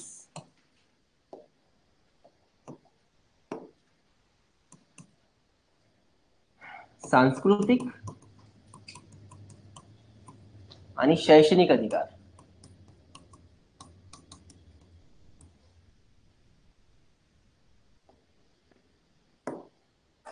ही लिस्ट जी आपण बघून आलो आहोत, पकडून चला की जेव्हा 26 जानेवारी 1950 ला देशाचा संविधान लागू झालेला तेव्हा नेमका आपल्याला कशा प्रकारची यादी मिळत होती ती आपण एक पर्टिक्युलर लिस्ट बघून आलो आहे. ठीक आहे. त्यामुळे इथे आर्टिकल 31 मी मांडणार. कलम 31, आर्टिकल 31 जे संपत्तीचा अधिकार प्रोव्हाइड करायची, right to property.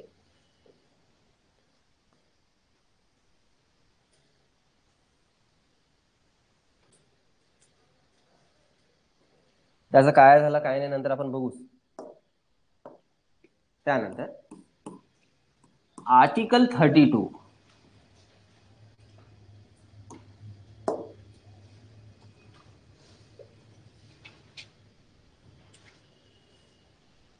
Doctor Ambedkar कलम 32 बद्दल काय बोलून गेले मी त्यांचं स्टेटमेंट तुम्हाला देतोय, कारण की त्या स्टेटमेंटनुसार तुम्हाला या कलमाचं, या आर्टिकलचं महत्व समजेल. ते म्हणतात की जर कलम 32 ला आपण संविधानामधनं काढण्याचा प्रयत्न केला अथवा जर आपण काढून टाकलं तर भारतीय संविधानामध्ये काही उरणार नाही, भारतीय संविधानाचा काही महत्व उरणार नाही. विचार करा की त्या कालखंडामध्ये आर्टिकल म्हणजे 395 कलमांच्या लिस्ट पैकी फक्त डॉक्टर आंबेडकर एका कलमालाच घेऊन एवढे सिरियसली बोलून झालेले की जर कलम 32 वगळली गेली संविधानातनं तर या संविधानाचा आत्माच निघून जाईल. म्हणून डॉक्टर आंबेडकर कलम 32 ला घटनेचा आत्मा म्हणतात. कॉन्स्टिट्यूशनचं ना त्यांनी आत्मा म्हणून संबोधलं. तर यावरनं बिलकुल त्या कलमाचं किंवा त्या आर्टिकलचं कितपत महत्व राहू शकते याचा थोडा अंदाज आला असेल तुम्हाला. आर्टिकल 32 हे आपल्याला रेमेडियसचे अधिकार देतात.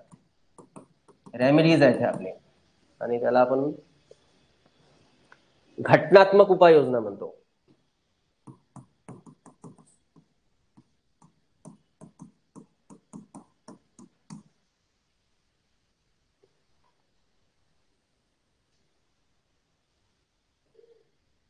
जी वर आपण लांबलचक लिस्ट मांडली आहे मूलभूत हक्काची, मूलभूत अधिकाराची, त्या हक्काला सांभाळण्यासाठी जर आपण काही केलं नाही तर ते व्यर्थ ठरणार. व्यर्थ वर लिहून तर टाकलं आपण, आपल्याला समानतेचा अधिकार आहे, कायद्यापुढे समानता आहे, कुठेही प्रवेश घेण्याचा अधिकार आहे, समान नोकऱ्या किंवा समान संधी आहे आपल्याला नोकऱ्यांची, अस्पृश्यता कोणी पाडू शकत नाही, आपल्यासोबत कोणी अस्पृश्यता भेदभाव करू शकत नाही, कुठल्याही व्यक्तीला कलम 18 नुसार विशेषाधिकार नसेल, पदव्या त्यांच्या समाप्त करण्यात आलेल्या, आपल्याला स्वातंत्र्याचा अधिकार आहे, भाषण स्वातंत्र्य, कुठेही संचार करण्याचा अधिकार, कुठेही वास्तव्य करण्याचा अधिकार, कुठलाही व्यवसाय करण्याचा अधिकार, कुठलीही संघटना निर्माण करण्याचा अधिकार, कुठेही सभा घेण्याचा अधिकार, हे आपले अधिकाराचा भाग आहे. आपल्याला कोणीही, आपण जर काही गुन्हा जरी केला असेल तर कायद्यात सांगितलेल्या शिक्षेपेक्षा जास्त शिक्षा करण्याचा अधिकार कुणाचाच नाही. अरे हा आपला मूलभूत अधिकार आहे. आपण जर काही गुन्हा केला तर व्यक्तीने केलेल्या गुन्ह्याच्या आधारावरच त्या व्यक्तीला शिक्षा होईल. कायद्यात सांगितलेल्या शिक्षेपेक्षा जास्त शिक्षा कुठल्या व्यक्तीला देता येऊ शकत नाही. हा आपला हक्क आहे, जो हक्क याच मूलभूत अधिकारामार्फत आपल्याला प्राप्त होते. हे एवढे जे अधिकार आपल्याला दिलाय, कलम 23 वेठबिगारी बंद करते, कलम 24 14 वर्षाखालील बालकांना धोक्याच्या कामावर ठेवण्यास निर्बंध आणते, कलम 25 धार्मिक अधिकार देते, 26 धार्मिक संस्थांना अधिकार देते, 27 व्यक्तीला अधिकार देते की जर तो धर्मसंस्थेमध्ये दान करत असेल तर तेवढा पैसा टॅक्स फ्री असेल, एक्झम्प्टेड असेल, त्याला काही टॅक्स द्यायची गरज नाही आहे. सगळे अधिकार तर प्राप्त होऊन राहिले आपल्याला, सगळे अधिकार प्राप्त होत आहेत. ठीक आहे, अरे पण हे अधिकार ना जे आपण लांब लचक लिस्ट म्हणून राहिलो की हे आहे ते आहे असं आहे तसं आहे, हे अधिकार तोपर्यंत मूलभूत अधिकार नाही होणार जोपर्यंत या अधिकाराच्या संरक्षणाकरिता आपण काही सेटअप नाही ठेवणार. आणि या मूलभूत हक्काच्या संरक्षणासाठी मग काय सेटअप, हेच आहे कलम 32. आणि कलम 32 काय, वरील आपल्याला जे अधिकार प्रदान होतात त्यावर जराही काही निर्बंध आणण्याचा प्रयत्न कोणीही, सरकार असेल, सरकारचं कुठलं खाते असेल अथवा कुठलंही इंडिव्हिज्युअल व्यक्ती असेल, कुणाही मार्फत झाला तर कलम 32 नुसार आपण सुप्रीम कोर्ट मध्ये दाद मागू शकतो. आणि सुप्रीम कोर्ट मग आपल्या स्पेशल अधिकाराचा वापर करून सुप्रीम कोर्ट त्या मुद्द्यावर न काढेल रिट, ज्याला आपण आदेश म्हणतो. आदेश 5 प्रकारचे आदेश काढतात किंवा 5 प्रकारचे आदेश काढण्याचा अधिकार आहे सुप्रीम कोर्टाला. मग ते कोणते आहेत, हेबियस कॉर्पस काय आहे, मॅन्डमस काय आहे, क्यू वॉरंटो काय आहे, सर्शिओररी काय आहे, हे आपल्याला नंतर बघायचं आहे. आपण बघणार जे आर्टिकल 32 शिकणार. पण हे जे लांबलचक तुम्हाला जी यादी दिली आहे ना, त्यांच्या संरक्षणाची तरतूद आर्टिकल 32 करते. कारण की हीच कलम ज्या मार्फत आपण सुप्रीम कोर्टमध्ये दाद मागू शकणार आपल्या मूलभूत अधिकारावर कुठल्याही प्रकारचे रिस्ट्रिक्शन आले तर. ठीक आहे, क्लिअर आहे. म्हणून या आर्टिकलला डॉक्टर आंबेडकरांनी आत्मा म्हणून संबोधलं, घटनेचा आत्मा. ठीक, डन. आणि ही कलम स्थिर म्हणजे हे तर निघू शकत नाही, हे जाऊच द्या. पण हिला जर एक एक एक सेकंदासाठी गृहीत धरलं की आर्टिकल 32 काढली गेली तर मग हे मूलभूत हक्काला आपण मूलभूत कसं काय म्हणणार, जेव्हा त्याचं संरक्षणच राहिलं नाही, संरक्षण करणारी बॉडीच राहिली नाही, तर त्याला आपण मूलभूत म्हणू शकणार नाही. ते साधे अधिकार होऊन जातील आपल्याला, ते नैसर्गिक अधिकार होऊन जातील. ठीक आहे, त्याला मूलभूत आपण नाही म्हणू शकणार. ठीक आहे, याला काढणे, याला टच करणे हे पॉसिबल नाहीये. ठीक, त्यानंतर चला पुढचे अखेरचे 3 आर्टिकल्स राहिलेल्या, आणि आर्टिकल्स 33, 34 आणि 35 हे काही आपल्याला हक्क नाही देत. या आर्टिकल्स 33, 34 आणि 35 सरळ लिहून घ्या, सर्वसाधारण माहिती. पण मुद्दा तोच आहे की सर्वसाधारण असं काहीच नाहीये याच्यात, सगळं स्पेशलच आहे. पण नेमकं काय आहे त्यात भाग आपण नंतर बघणार आहोत.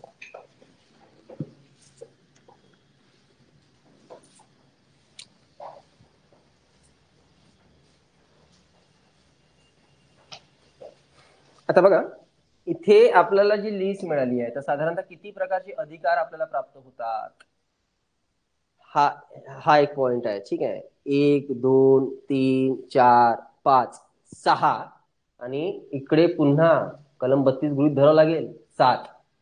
असं नका विचार करू की इक्वॅलिटी किंवा लिबर्टी किंवा शोषणाविरुद्धचे हेच आपले अधिकार आहेत आणि कलम 32ला तुम्ही सोडून द्या. कलम 32ला सोडलं तर मग उरतेच काय, तोच तर खास अधिकार आहे तुमचा. ठीक आहे, तर घटनेमार्फत आपल्याला 7 अधिकार दिले होते किंवा 7 प्रकारचे अधिकार दिले होते ना. समानतेचा अधिकार एक आहे, लिबर्टीचा अधिकार एक आहे, शोषणाविरुद्धचा आपला एक अधिकार आहे. अशा प्रकारे 7 अधिकार आपल्याला घटनेमार्फत दिले होते. पण कालांतराने या 7 अधिकारापैकी एक अधिकार कम्प्लिटली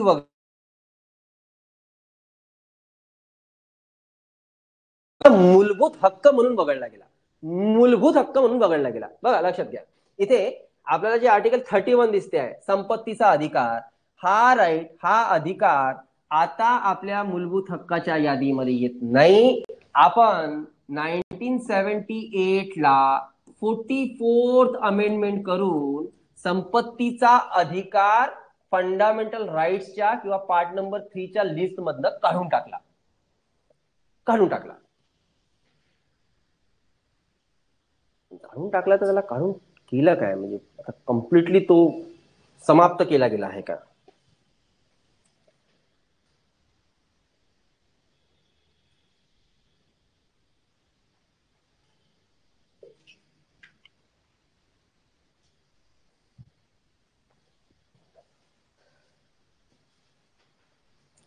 नाईन्टीन 44th अमेंडमेंट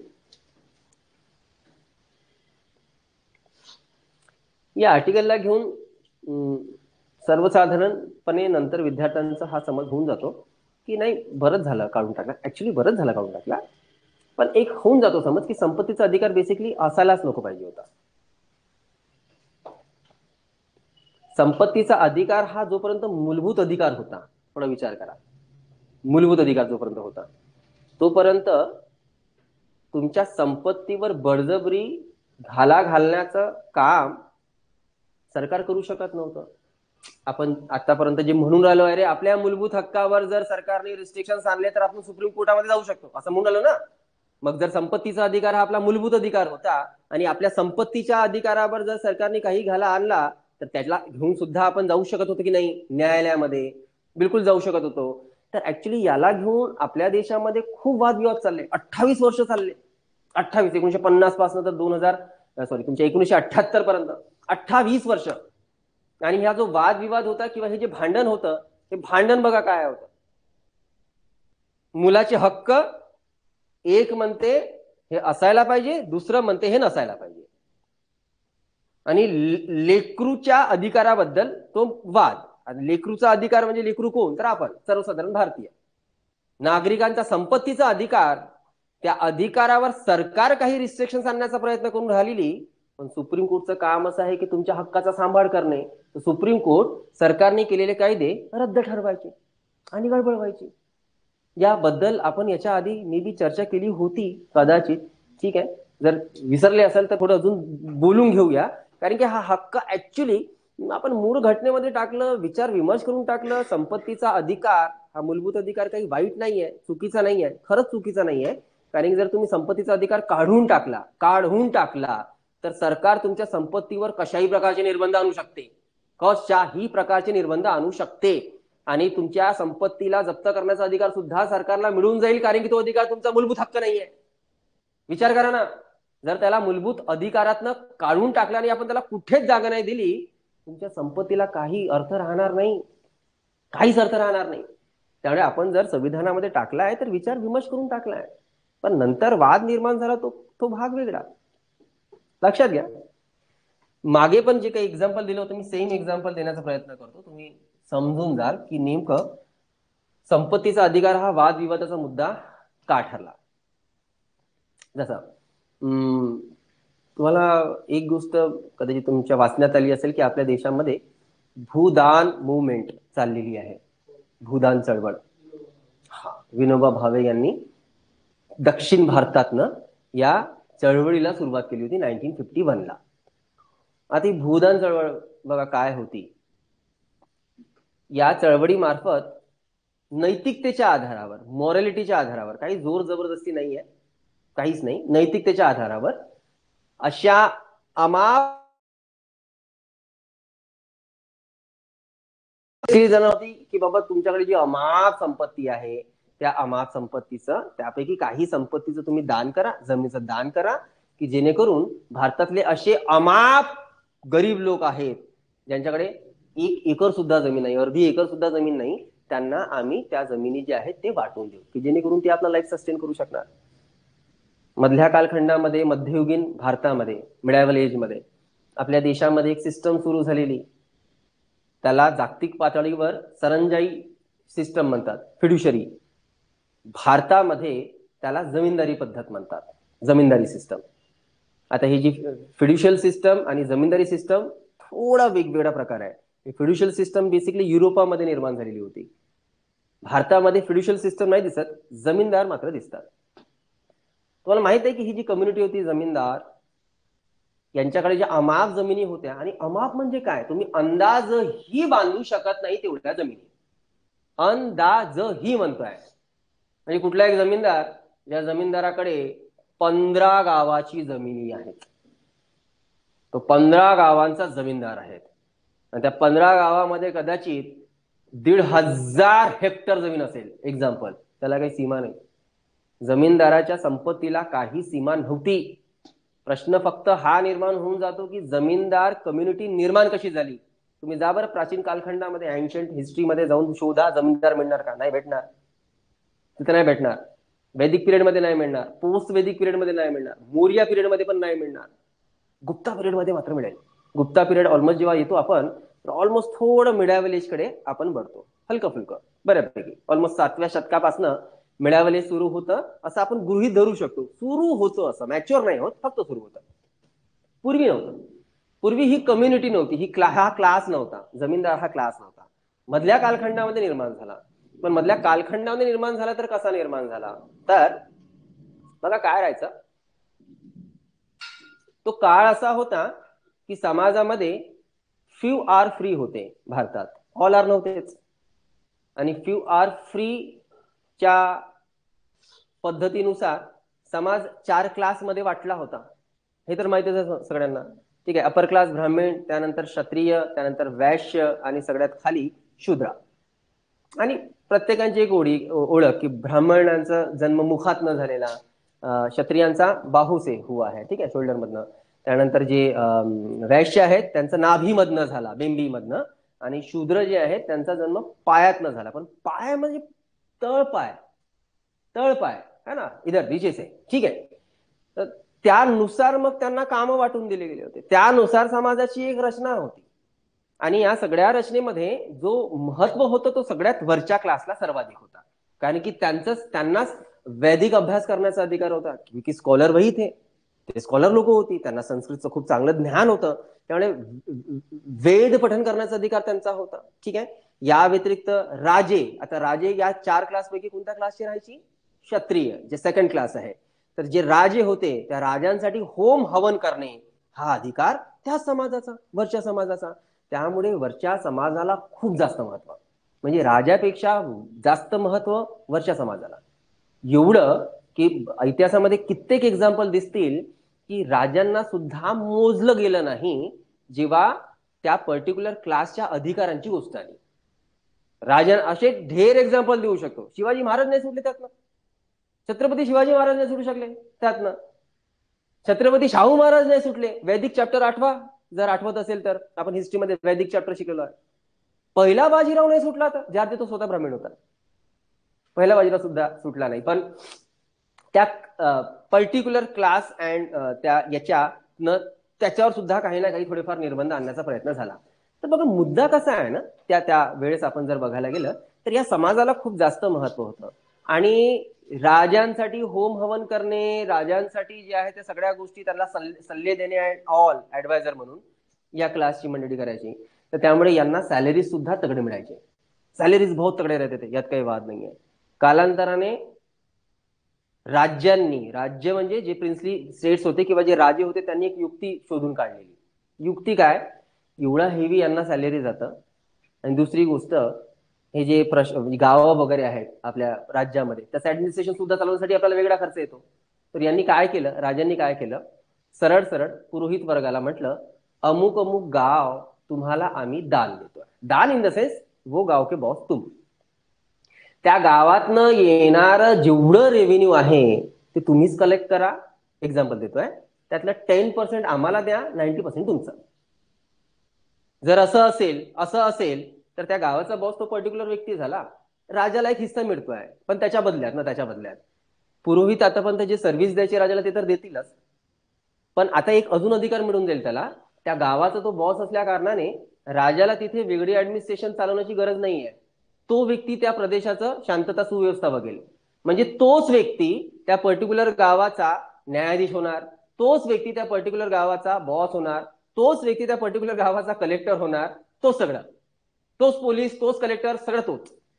आणि त्यामुळे त्या पर्टिक्युलर गावामध्ये असणारी सर्व जमीन हे त्या पर्टिक्युलर व्यक्तीच्या मालकीची. आणि त्याचा जेवढा हुद्दा, जेवढं स्टेटस, तेवढं गाव मोठं किंवा तेवढे अधिक गाव, जेवढे अधिक गाव तेवढे जास्त जमिनी. बरोबर. तर यातनं एक सिस्टम चालू होते, जमीनदारी सिस्टम. आणि मग अशा प्रकारे जमीनदारांकडे हजारो एकर जमिनी मिळून तर जातात, पण प्रश्न असा आहे की या जमिनीचे जे मालक आहेत त्यांनी काय घाम गाडून जमिनी कमवल्या का रे? प्रश्न हा आहे ना.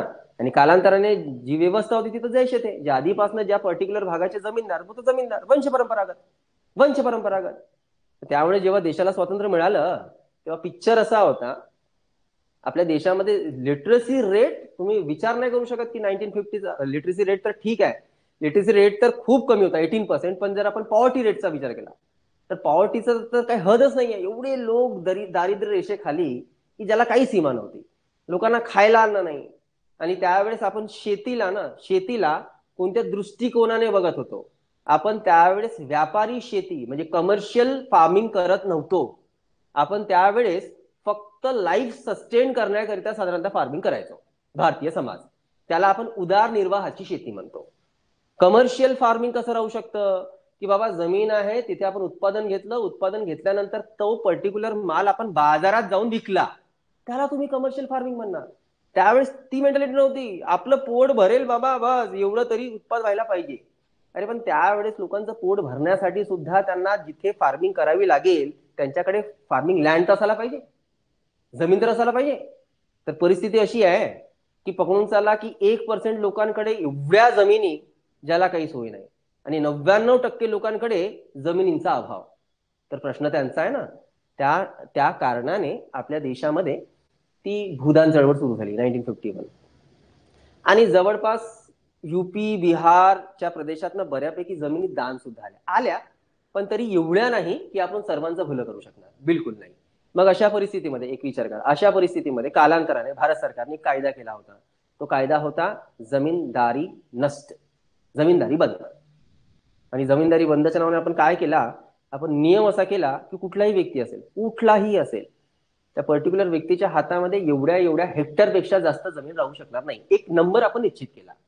जर आपण नंबर निश्चित केला, कायदा केला, आपण जमीनदारी नष्ट केली, आणि ऑफकोर्स त्या तत्वानुसार मग भारत सरकारच्या खात्यामध्ये हजारो एकर जमिनी आली असेल, आणि त्याचं वाटप जर यांनी त्या लोकांना केलं असेल ना ज्यांच्याकडे जमिनी नव्हत्या, या कायद्यामध्ये वाईट काय? समाजाच्या हिताचा कायदा आहे ना, समाजाच्या हिताचा कायदा आहे ना. अरे पण इथे बसून आपण सामाजिक हित बघत असताना या कायद्याला सामाजिक हिताचा कायदा म्हणू शकतो. पण मुद्दा असा आहे की यामुळे त्या लोकांच्या संपत्तीवर जे निर्बंध आले त्याचं मूलभूत हक्काचं काय मग आहे ना. दोन्ही प्रश्न आहेत ना, दोन्ही बाजू बघा ना तुम्ही या मुद्द्याची. आणि जर असं असेल तर बघा आपल्या देशाचं जे ज्युडिशियल बॉडी जे आहे, जे सुप्रीम कोर्ट आहे ना, ते इमोशनली कुठल्या केसला नाही बघू शकत नाही. वहां पे इमोशन्स काम नाही आते ना, इमोशनल नाही. नियम काय सांगतात, कायदा काय सांगतो, संविधान काय सांगतो. त्यांना जबाबदारी ही दिली आहे संविधानाने की तुम्ही नागरिकांच्या फंडामेंटल राईट्सचा सांभाळ करायचा आहे, नागरिकांच्या मूलभूत हक्काचा सांभाळ करायचा आहे. आणि जर मग असा सांभाळ करायला जर ते गेले तर मग आपल्याला कुठे ना कुठे सरकारने आणलेले निर्बंध हे चुकीचे नाही मानावं लागेल का? सुप्रीम कोर्टच्या अनुषंगाने म्हणतोय मी, मानून राहिले का? मग जर असं असेल तर विचार करा की वादविवाद किती असणार सुप्रीम कोर्ट आणि सरकारमध्ये. आणि हा वादविवाद सतत चालू होता, सतत चालू होता, सतत चालू होता. आता थोडं लक्षात घ्या की आपण पहिल्याच अमेंडमेंटमध्ये, आपण खूप आधी बघितलंय, पहिल्याच अमेंडमेंटमध्ये 9th शेड्यूल टाकला आणि 9th शेड्यूल टाकून आपण काय म्हटलं, त्याला विविध कायद्याची माहिती. आणि काय म्हटलं, यामध्ये जे कायदे असतील त्या कायद्यामध्ये सुप्रीम कोर्टचे अधिकार क्षेत्र पोहोचणार नाही. कशासाठी केलं सरकारने, यासाठी. आणि त्यात मी तुम्हाला म्हटलंय, त्यात मॅक्झिमम कायदे जे आहेत ते जमीन सुधारण्याचे कायदे आहेत असं बोललो आहेत ना आपण.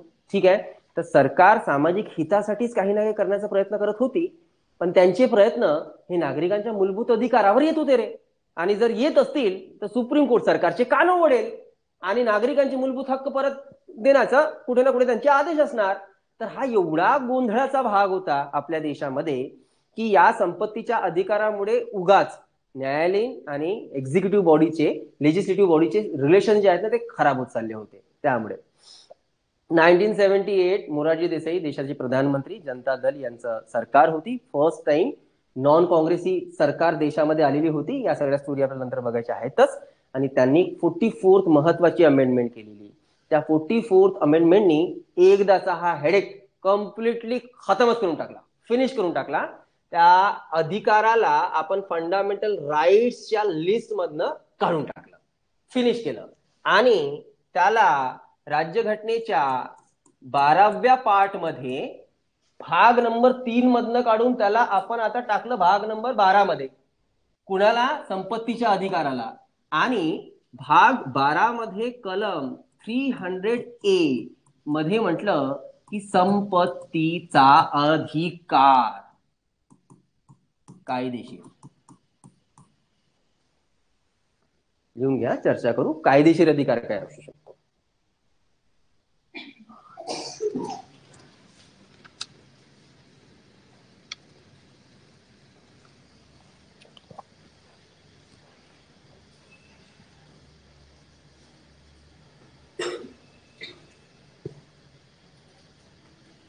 आपण भाग 3 मधनं काढलं, आपण भाग 12 मध्ये टाकलं. आपण आर्टिकल 31 वगळली आहे. आर्टिकल 31 कम्प्लिटली आपण काढून टाकली. आणि आपण संपत्तीच्या अधिकाराला आर्टिकल 31 मधनं काढून संपत्तीचा अधिकार आपण टाकलाय 300A मध्ये. आणि आता आपण त्याला म्हणतो की हा अधिकार, संपत्तीचा अधिकार, कायदेशीर अधिकार. दोघांमधला फरक काय, तो जोपर्यंत भाग 3 मध्ये होता तोपर्यंत तो तुमचा मूलभूत अधिकार होता. आता तो भाग 12 मध्ये कलम 300A मध्ये तो मूलभूत अधिकार नसून तो कायदेशीर अधिकार आहे. म्हणजे कायद्यानुसार तुम्ही तुमची संपत्ती बाळगू शकता. कळते आहे? बिलकुल, तुम्हाला तो अधिकार आहे की नाही. समजलं का? जर त्याला कम्प्लिटली काढलं असतं ना, कम्प्लिटली, म्हणजे तुम्ही त्याला फंडामेंटल राईट्स मधनंही काढलं आणि त्याला अजून कुठेही जागा दिली नाही, म्हणजे संविधानात जर जागाच नसती तर मग आपल्या संपत्तीचं काही खरं नसतं. सरकार एवढे बंधने आणू शकलं असतं की ज्याला काही सीमा नाही. तुम्हाला माहित आहे एक गोष्ट, तुम्ही किती वर्षाला पैसा कमवावा यावर कुठले काही निर्बंध नाही आहेत. समजून राहिलं का? तुम्ही काम करून ₹1000 महिन्याला कमवा, त्यातून तुम्ही काम करून $1000 ट्रिलियन कमवा, काही निर्बंध नाही आहे. काही निर्बंध नाही आहे. हा अधिकार आहे तुम्हाला, पण अधिकार कायदेशीर आहे. आणि म्हणून कायदेशीर अधिकार बघा हे सांगेल तुम्ही कमवा ना पैसा, प्रॉब्लेम नाही आहे. किती कमवलं, किती इन्कम झाली तुमची, एवढी एवढी इन्कम झाली, ठीक आहे, इन्कम टॅक्सच्या नावाने 30% टॅक्स जमा करा. तुमच्या कमाईवर थोडी निर्बंध आहे, पण कमवलेल्या पैशावर सरकार टॅक्स तर घेणार.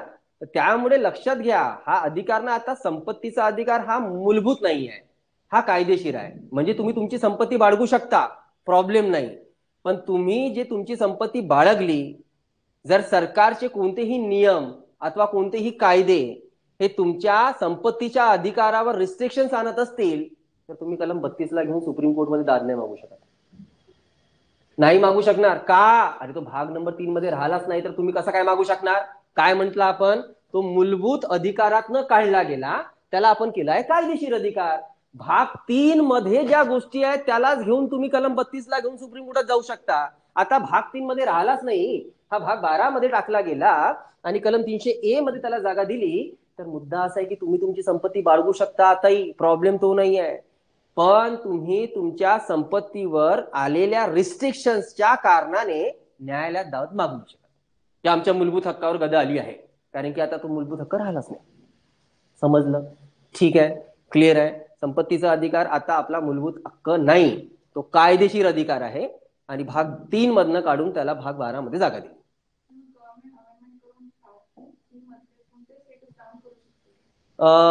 करू शकते, पण पॉझिटिव्ह सेन्समध्ये, निगेटिव्ह सेन्समध्ये नाही. निगेटिव्ह सेन्समध्ये. आता हे केशवानंद भारती केस 1973-71 त्यात त्यांनी दिलाय जजमेंट की संसदेलाच अधिकार प्राप्त होतो की ते अमेंडमेंट करतील. अधिकार तुम्हालाच आहे, पण तुमच्या अधिकारामुळे कॉन्स्टिट्यूशनचं बेसिक स्ट्रक्चर नाही हलायला पाहिजे. आणि कधीही कुठलीही बेसिक स्ट्रक्चर तेव्हा हलेल ना जेव्हा आपण निगेटिव्ह सेन्सनी कायदे आणू. तुम्ही अधिकार वाढवा ना, प्रॉब्लेम नाहीये. अमेंडमेंट, अच्छा, अधिकार वाढवायचे जरी असलं तरी पण अमेंडमेंटच करावं लागेल, बरोबर आहे ना. घटना दुरुस्ती करूनच आपण अधिकारांमध्ये वाढ करू शकता. तुम्ही तसं करू शकणार, पण तुम्ही त्याला कमी नाही करू शकणार किंवा तुम्ही हिरावून नाही घेऊ शकणार. जर असं करण्याचा प्रयत्न केलं तर मग सुप्रीम कोर्ट. क्लिअर? असे भरपूरसे एक्झाम्पल तुम्हाला बघायला मिळणार आहेत पुढे की कधी कधी काय फंडामेंटल राईट्सवर काही गडबडी आलेल्या आणि कशा प्रकारे मग आपण न्यायालयामध्ये हा मुद्दा घेऊन गेलो आहोत.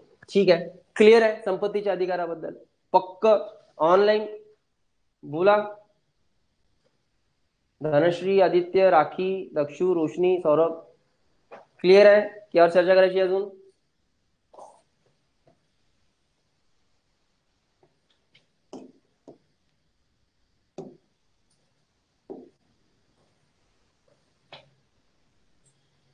क्लिअर?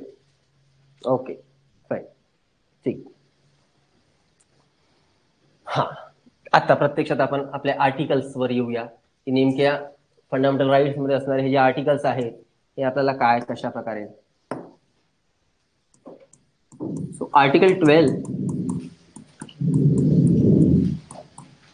तसंही आपण जेव्हा मूलभूत हक्क बरोबर बघितले म्हणजे पहिली जी आपण लिस्ट मांडलेली त्यामध्ये कलम 12 आणि कलम 13ला आपण असंच म्हटलं ना की स्टेटमेंट्स केले आहेत, सर्वसाधारण बाबी आहेत, असंच लिहिलंय. काही असे हक्क नाही आहेत यामध्ये नमूद. ठीक आहे.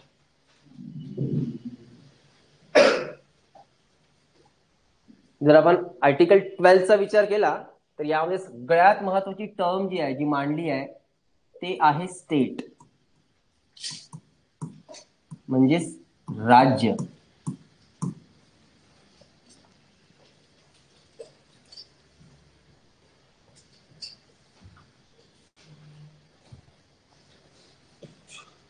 आणि ऍक्च्युली राज्य नेमकं काय, राज्य म्हणजे काय याला स्पष्ट करण्याचं काम कलम 12 करते. आता इथे बघा, राज्याची डेफिनेशन केली गेली आहे. जेव्हा आपण डेफिनेशन करतो ना तेव्हा ती डेफिनेशन प्रत्येक अँगलनी वेगवेगळी होऊ शकते, वेगवेगळी. आतापर्यंत म्हणजे जोपर्यंत तुम्ही पॉलिटिकल सायन्सचे स्टुडंट नव्हते तोपर्यंत राज्य म्हणजे तुमच्यासाठी फक्त काय होतं, एक पर्टिक्युलर प्रोव्हिन्सेस ना किंवा एक स्टेट ज्याला आपण, जसं महाराष्ट्र राज्य. आता मग जेव्हापासून पॉलिटिक्स सुरू झालं तेव्हापासून मी राज्य हा शब्द कित्येकदा वापरला आणि म्हटलं की मी जेव्हा राज्य म्हणणार तुम्ही फक्त तेव्हा असा विचार नको करा की आपण एका पर्टिक्युलर राज्याबद्दल बोलतोय. राज्य म्हणजे देश, आपण तसं बघितलं. आता इथे पुन्हा राज्याची डेफिनेशन केली आहे. इथे राज्याची किंवा या राज्याची डेफिनेशन खूप सविस्तर आहे, खूप सविस्तर. कारण की यानंतर ना इथे ज्या राज्याच्या डेफिनेशन मध्ये ज्या ज्या बाबी आपण बघणार आहोत ते शब्द यानंतर तुम्हाला कुठेच मिळणार नाही. तुम्हाला फक्त मिळणार आहे राज्य. आणि नेमकं काय टाकलं चला हे बघून घेऊ की ज्याला त्यांनी राज्य म्हटलं त्या राज्याच्या डेफिनेशन मध्ये यांनी काय टाकलं तरी काय आहे. तर राज्याच्या डेफिनेशन मध्ये ते म्हणतात केंद्र सरकार म्हणजेच संसद,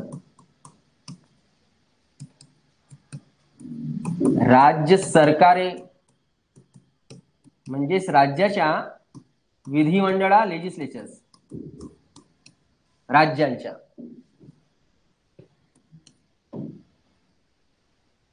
स्थानिक स्वराज्य संस्था म्हणजेच लोकल बॉडीज.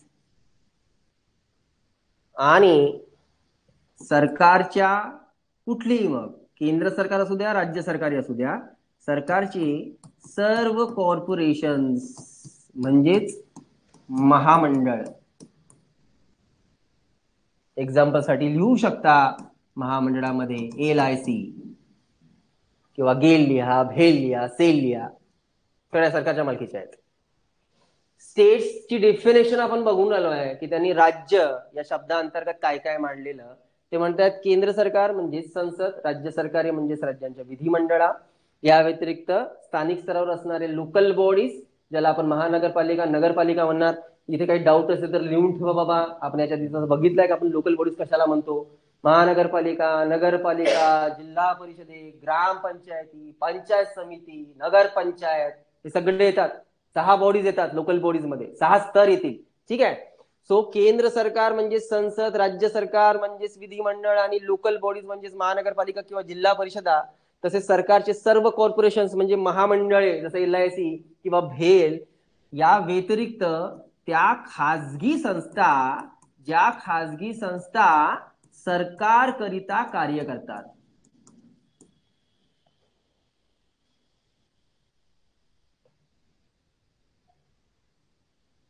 अशा खाजगी संस्था ज्या सरकारकरिता काम करतात, कार्य करतात, सरकारला सेवा देतात किंवा सरकारसाठी काम करतायत. 5 मुद्दे लिहिले आपण. 5 मुद्दे. भाग नंबर 3 मध्ये राज्याचा अर्थ हा होऊन जातो. म्हणजे आपण जेव्हा राज्य म्हणू मूलभूत हक्कांना घेऊन, तेव्हा त्या राज्यामध्ये केंद्र सरकार येणार, त्या राज्यामध्ये राज्य सरकार येणार, त्या राज्यामध्ये खालची लोकल बॉडीज येणार, त्या राज्यामध्ये सर्व महामंडळे कॉर्पोरेशन येणार, त्या राज्यामध्ये सर्व त्या खाजगी संस्था येणार जे कुठे ना कुठे डायरेक्टली इनडायरेक्टली सरकारला सेवा देतं किंवा सरकारसाठी काम करतं. हे झालं राज्याची डेफिनेशन. फक्त डेफिनेशन नाही समजत किंवा डेफिनेशन करून आपल्याला हे समजू शकत नाही की हे काय आहे, काय काय सांगण्याचा काय प्रयत्न करून आलेलं. हे जर तुम्हाला जाणून घ्यायचं आहे तर हे तुम्हाला कलम 13 मध्ये समजेल की कलम 13 नेमकी आपल्याला काय देते आहे. कलम 12 फक्त डेफिनेशन करते आहे राज्याची, आणि आर्टिकल 13 ही नेमकी स्पष्ट करेल की राज्य असे कोणत्याही प्रकारचे कायदे करू शकणार नाही ज्या कायद्यानुसार सर्वसाधारण नागरिकांच्या मूलभूत हक्कावर रिस्ट्रिक्शन्स येतील. आर्टिकल 13 राज्यांचे तशा कायद्यांवर निर्बंध लावते जे कायदे नागरिकांच्या मूलभूत हक्कावर कुठे ना कुठे रिस्ट्रिक्शन आणू शकते. ठीक आहे. राज्याच्या कायद्यावर निर्बंध, किंवा तुम्ही त्याला दुसऱ्या भाषेमध्ये कलम 13 मध्ये एकदम साध्या मुद्द्यात जर लिहायचं असेल, असं लिहा. मूलभूत हक्काचे संकोच होईल, मूलभूत हक्काचे संकोच होईल, रिस्ट्रिक्शन्स येतील, फंडामेंटल राईट्स वर रिस्ट्रिक्शन्स येतील, अशा कुठल्याही प्रकारचे कायदे राज्य करू शकणार नाही. फंडामेंटल राईट्स संकोचित केले जातील, रिस्ट्रिक्ट केले जातील, अशा कोणत्याही प्रकारचे कायदे राज्य करू शकणार नाही. सर्व सर्व सर्व इथे बेसिकली प्रेसिडेंटचा ऑर्डिनन्स, इथे गव्हर्नरचा ऑर्डिनन्स, हे सुद्धा येईल. खूप मोठी व्याप्ती आहे त्याची, पण एवढं सफिशियंट आहे समजण्याकरिता. आता त्याला क्लिअर करू ऍक्च्युअली की हे काय करते आहे, ही आर्टिकल नेमकं काय करण्याचा प्रयत्न करते आहे. आर्टिकल 12 नी फक्त डेफिनेशन केली होती की राज्य म्हणजे काय बाबा, आधी समजून घ्यावं. आणि आर्टिकल 13 हे क्लिअर करते आहे आणि कुठे ना कुठे हे रिस्ट्रिक्ट करते आहे. कुणाला? राज्याला. आणि काय की तुम्ही कोणतेही असे कायदे अथवा नियम अथवा पोटनियम समजतात, उपकलम ज्याला म्हणतो आपण, किंवा जे सबस्टिट्यूट, जे आर्टिकल्स, असोसिएट आर्टिकल्स राहू शकतात किंवा नियम राहू शकतात, असे कुठल्याही प्रकारचे नियम तुम्ही करू शकत नाही ज्यानुसार नागरिकांच्या मूलभूत अधिकारावर संकोच येईल. म्हणजे केंद्राने जर असा कोणता कायदा केला जो मूलभूत हक्कावर संकोच आणत असेल, किंवा राज्याने केला, किंवा कुठल्याही राज्य सरकारच्या कुठल्या विधिमंडळाने केला, किंवा पकडून चला कुठल्या ग्रामपंचायतीने करून टाकला लोकल बॉडीजच्या नावाने, किंवा महानगरपालिकेने असा कुठला नियम केलेला, किंवा LIC सारख्या कॉर्पोरेशनचे काही नियम जे नागरिकांच्या मूलभूत हक्काचा संकोच करत असतील, अथवा त्या खासगी संस्था जे काम करून राहिले सरकारसाठी त्यांचे काही नियम जे नागरिकांच्या मूलभूत हक्काचा संकोच करत असतील, तर त्या सगळ्या या बॉडीजला फक्त राज्य या डेफिनेशन मध्ये आणून स्पष्ट केलं गेलं की तुम्हाला तो अधिकार नाही की तुमच्या नियम किंवा कायद्यामुळे नागरिकांचा हक्काचा संकोच होईल असे तुम्ही कायदे करू शकणार असे अधिकार अधिकार इन द सेन्स असे नियम तयार करण्याचा अधिकार तुमचा नाही. क्लिअर आहे? ठीक आहे, इथेच क्लिअर होत आहे. आणि जर असं असेल तर याला थोडं आता बोलू आपण, थोडं तुमच्यासाठी टफ होऊ शकते, पण तरी लक्षात घेण्याचा प्रयत्न करा. आपण पॉवर ऑफ ज्युडिशियल रिव्ह्यू बघितलेला आहे सुप्रीम कोर्टचा.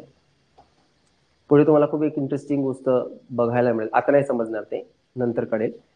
पॉवर ऑफ ज्युडिशियल रिव्ह्यूचे अधिकार संविधानामार्फत हे सुप्रीम कोर्टला आहेत, पण संविधानामार्फत हे हायकोर्टला नाही आहेत. नाही आहेत म्हणजे असं कुठे लिखाण नाही आहे की हायकोर्टला पण आहेत बा म्हणून, संविधानामार्फत म्हणतोय, पण तरी हायकोर्टला हा अधिकार प्राप्त होतो.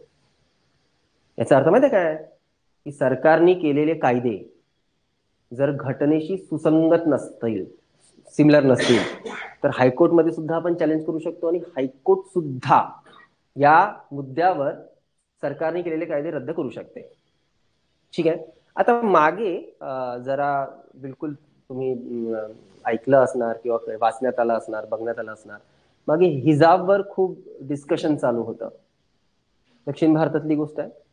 आणि मग त्या मुद्द्याला घेऊन हायकोर्टमध्ये केस गेली होती. सो काय मुद्दा काय होता आधी मला थोडंसं लक्षात आणून द्या. काय हिजाबचा मुद्दा काय आहे? Yes, okay.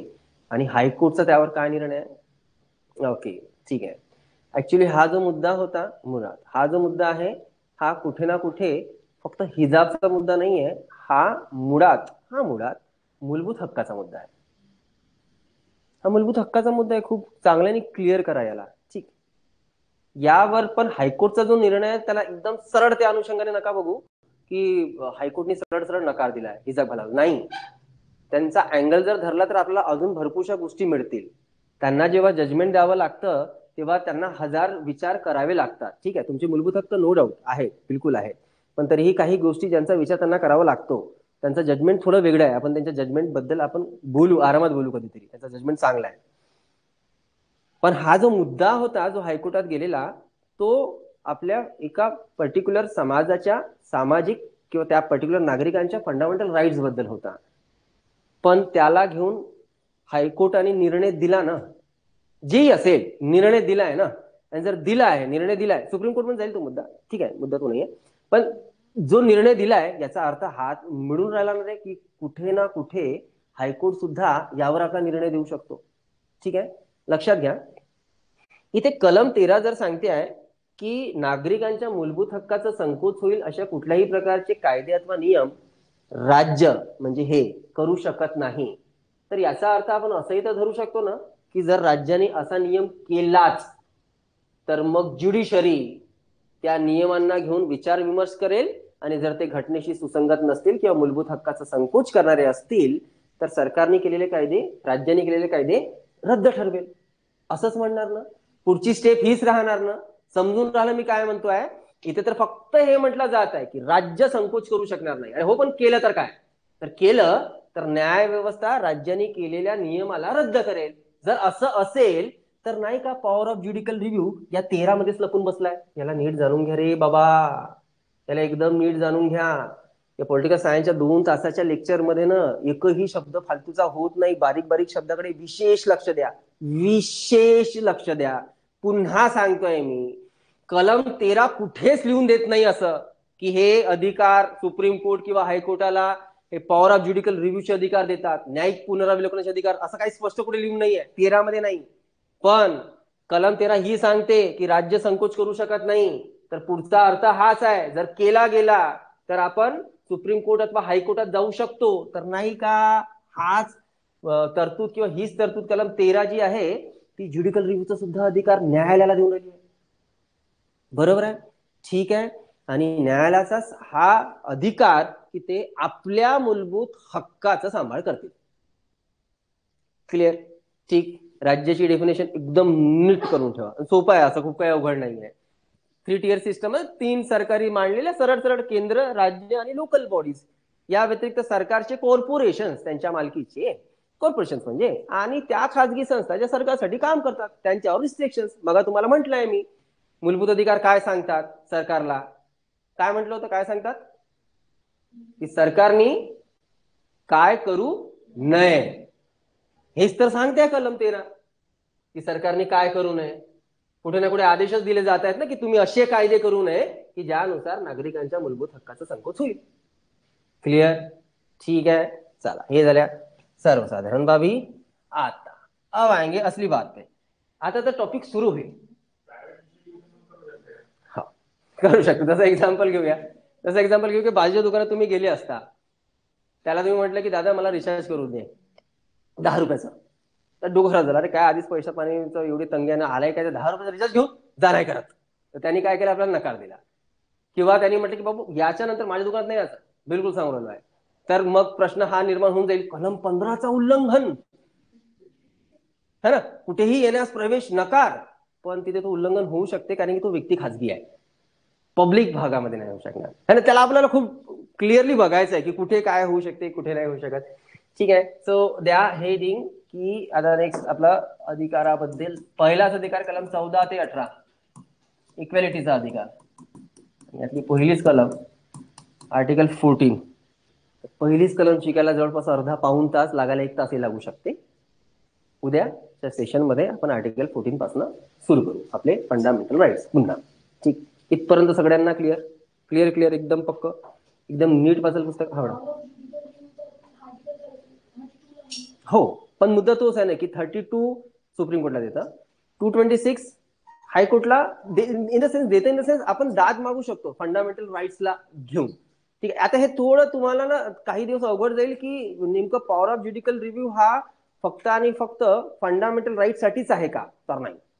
32 कशासाठी आहे ना, 32 नुसार आपण फंडामेंटल राईट्सवर रिस्ट्रिक्शन आले असता आपण सुप्रीम कोर्ट मध्ये जाऊ शकतो सरळ. पण 13 काय सांगते, 13 आणि 32 या दोनही कलमा ऍक्च्युली समान अधिकार देतात. फक्त 32चा संबंध हा हा हा फक्त फंडामेंटल राईट साठीच आहे. 13चाही फंडामेंटल राईट साठीच आहे, मुद्दा तो नाही आहे. पण 13चा संबंध तेव्हा निर्माण होतो जेव्हा राज्यांनी असा काही कायदा केला आणि कायद्यानुसार जर आपल्या मूलभूत हक्कावर संकोच आलं असेल तर ते करू नये असं कोर्ट म्हणजे असं संविधान सांगतं, कलम 13 सांगतं.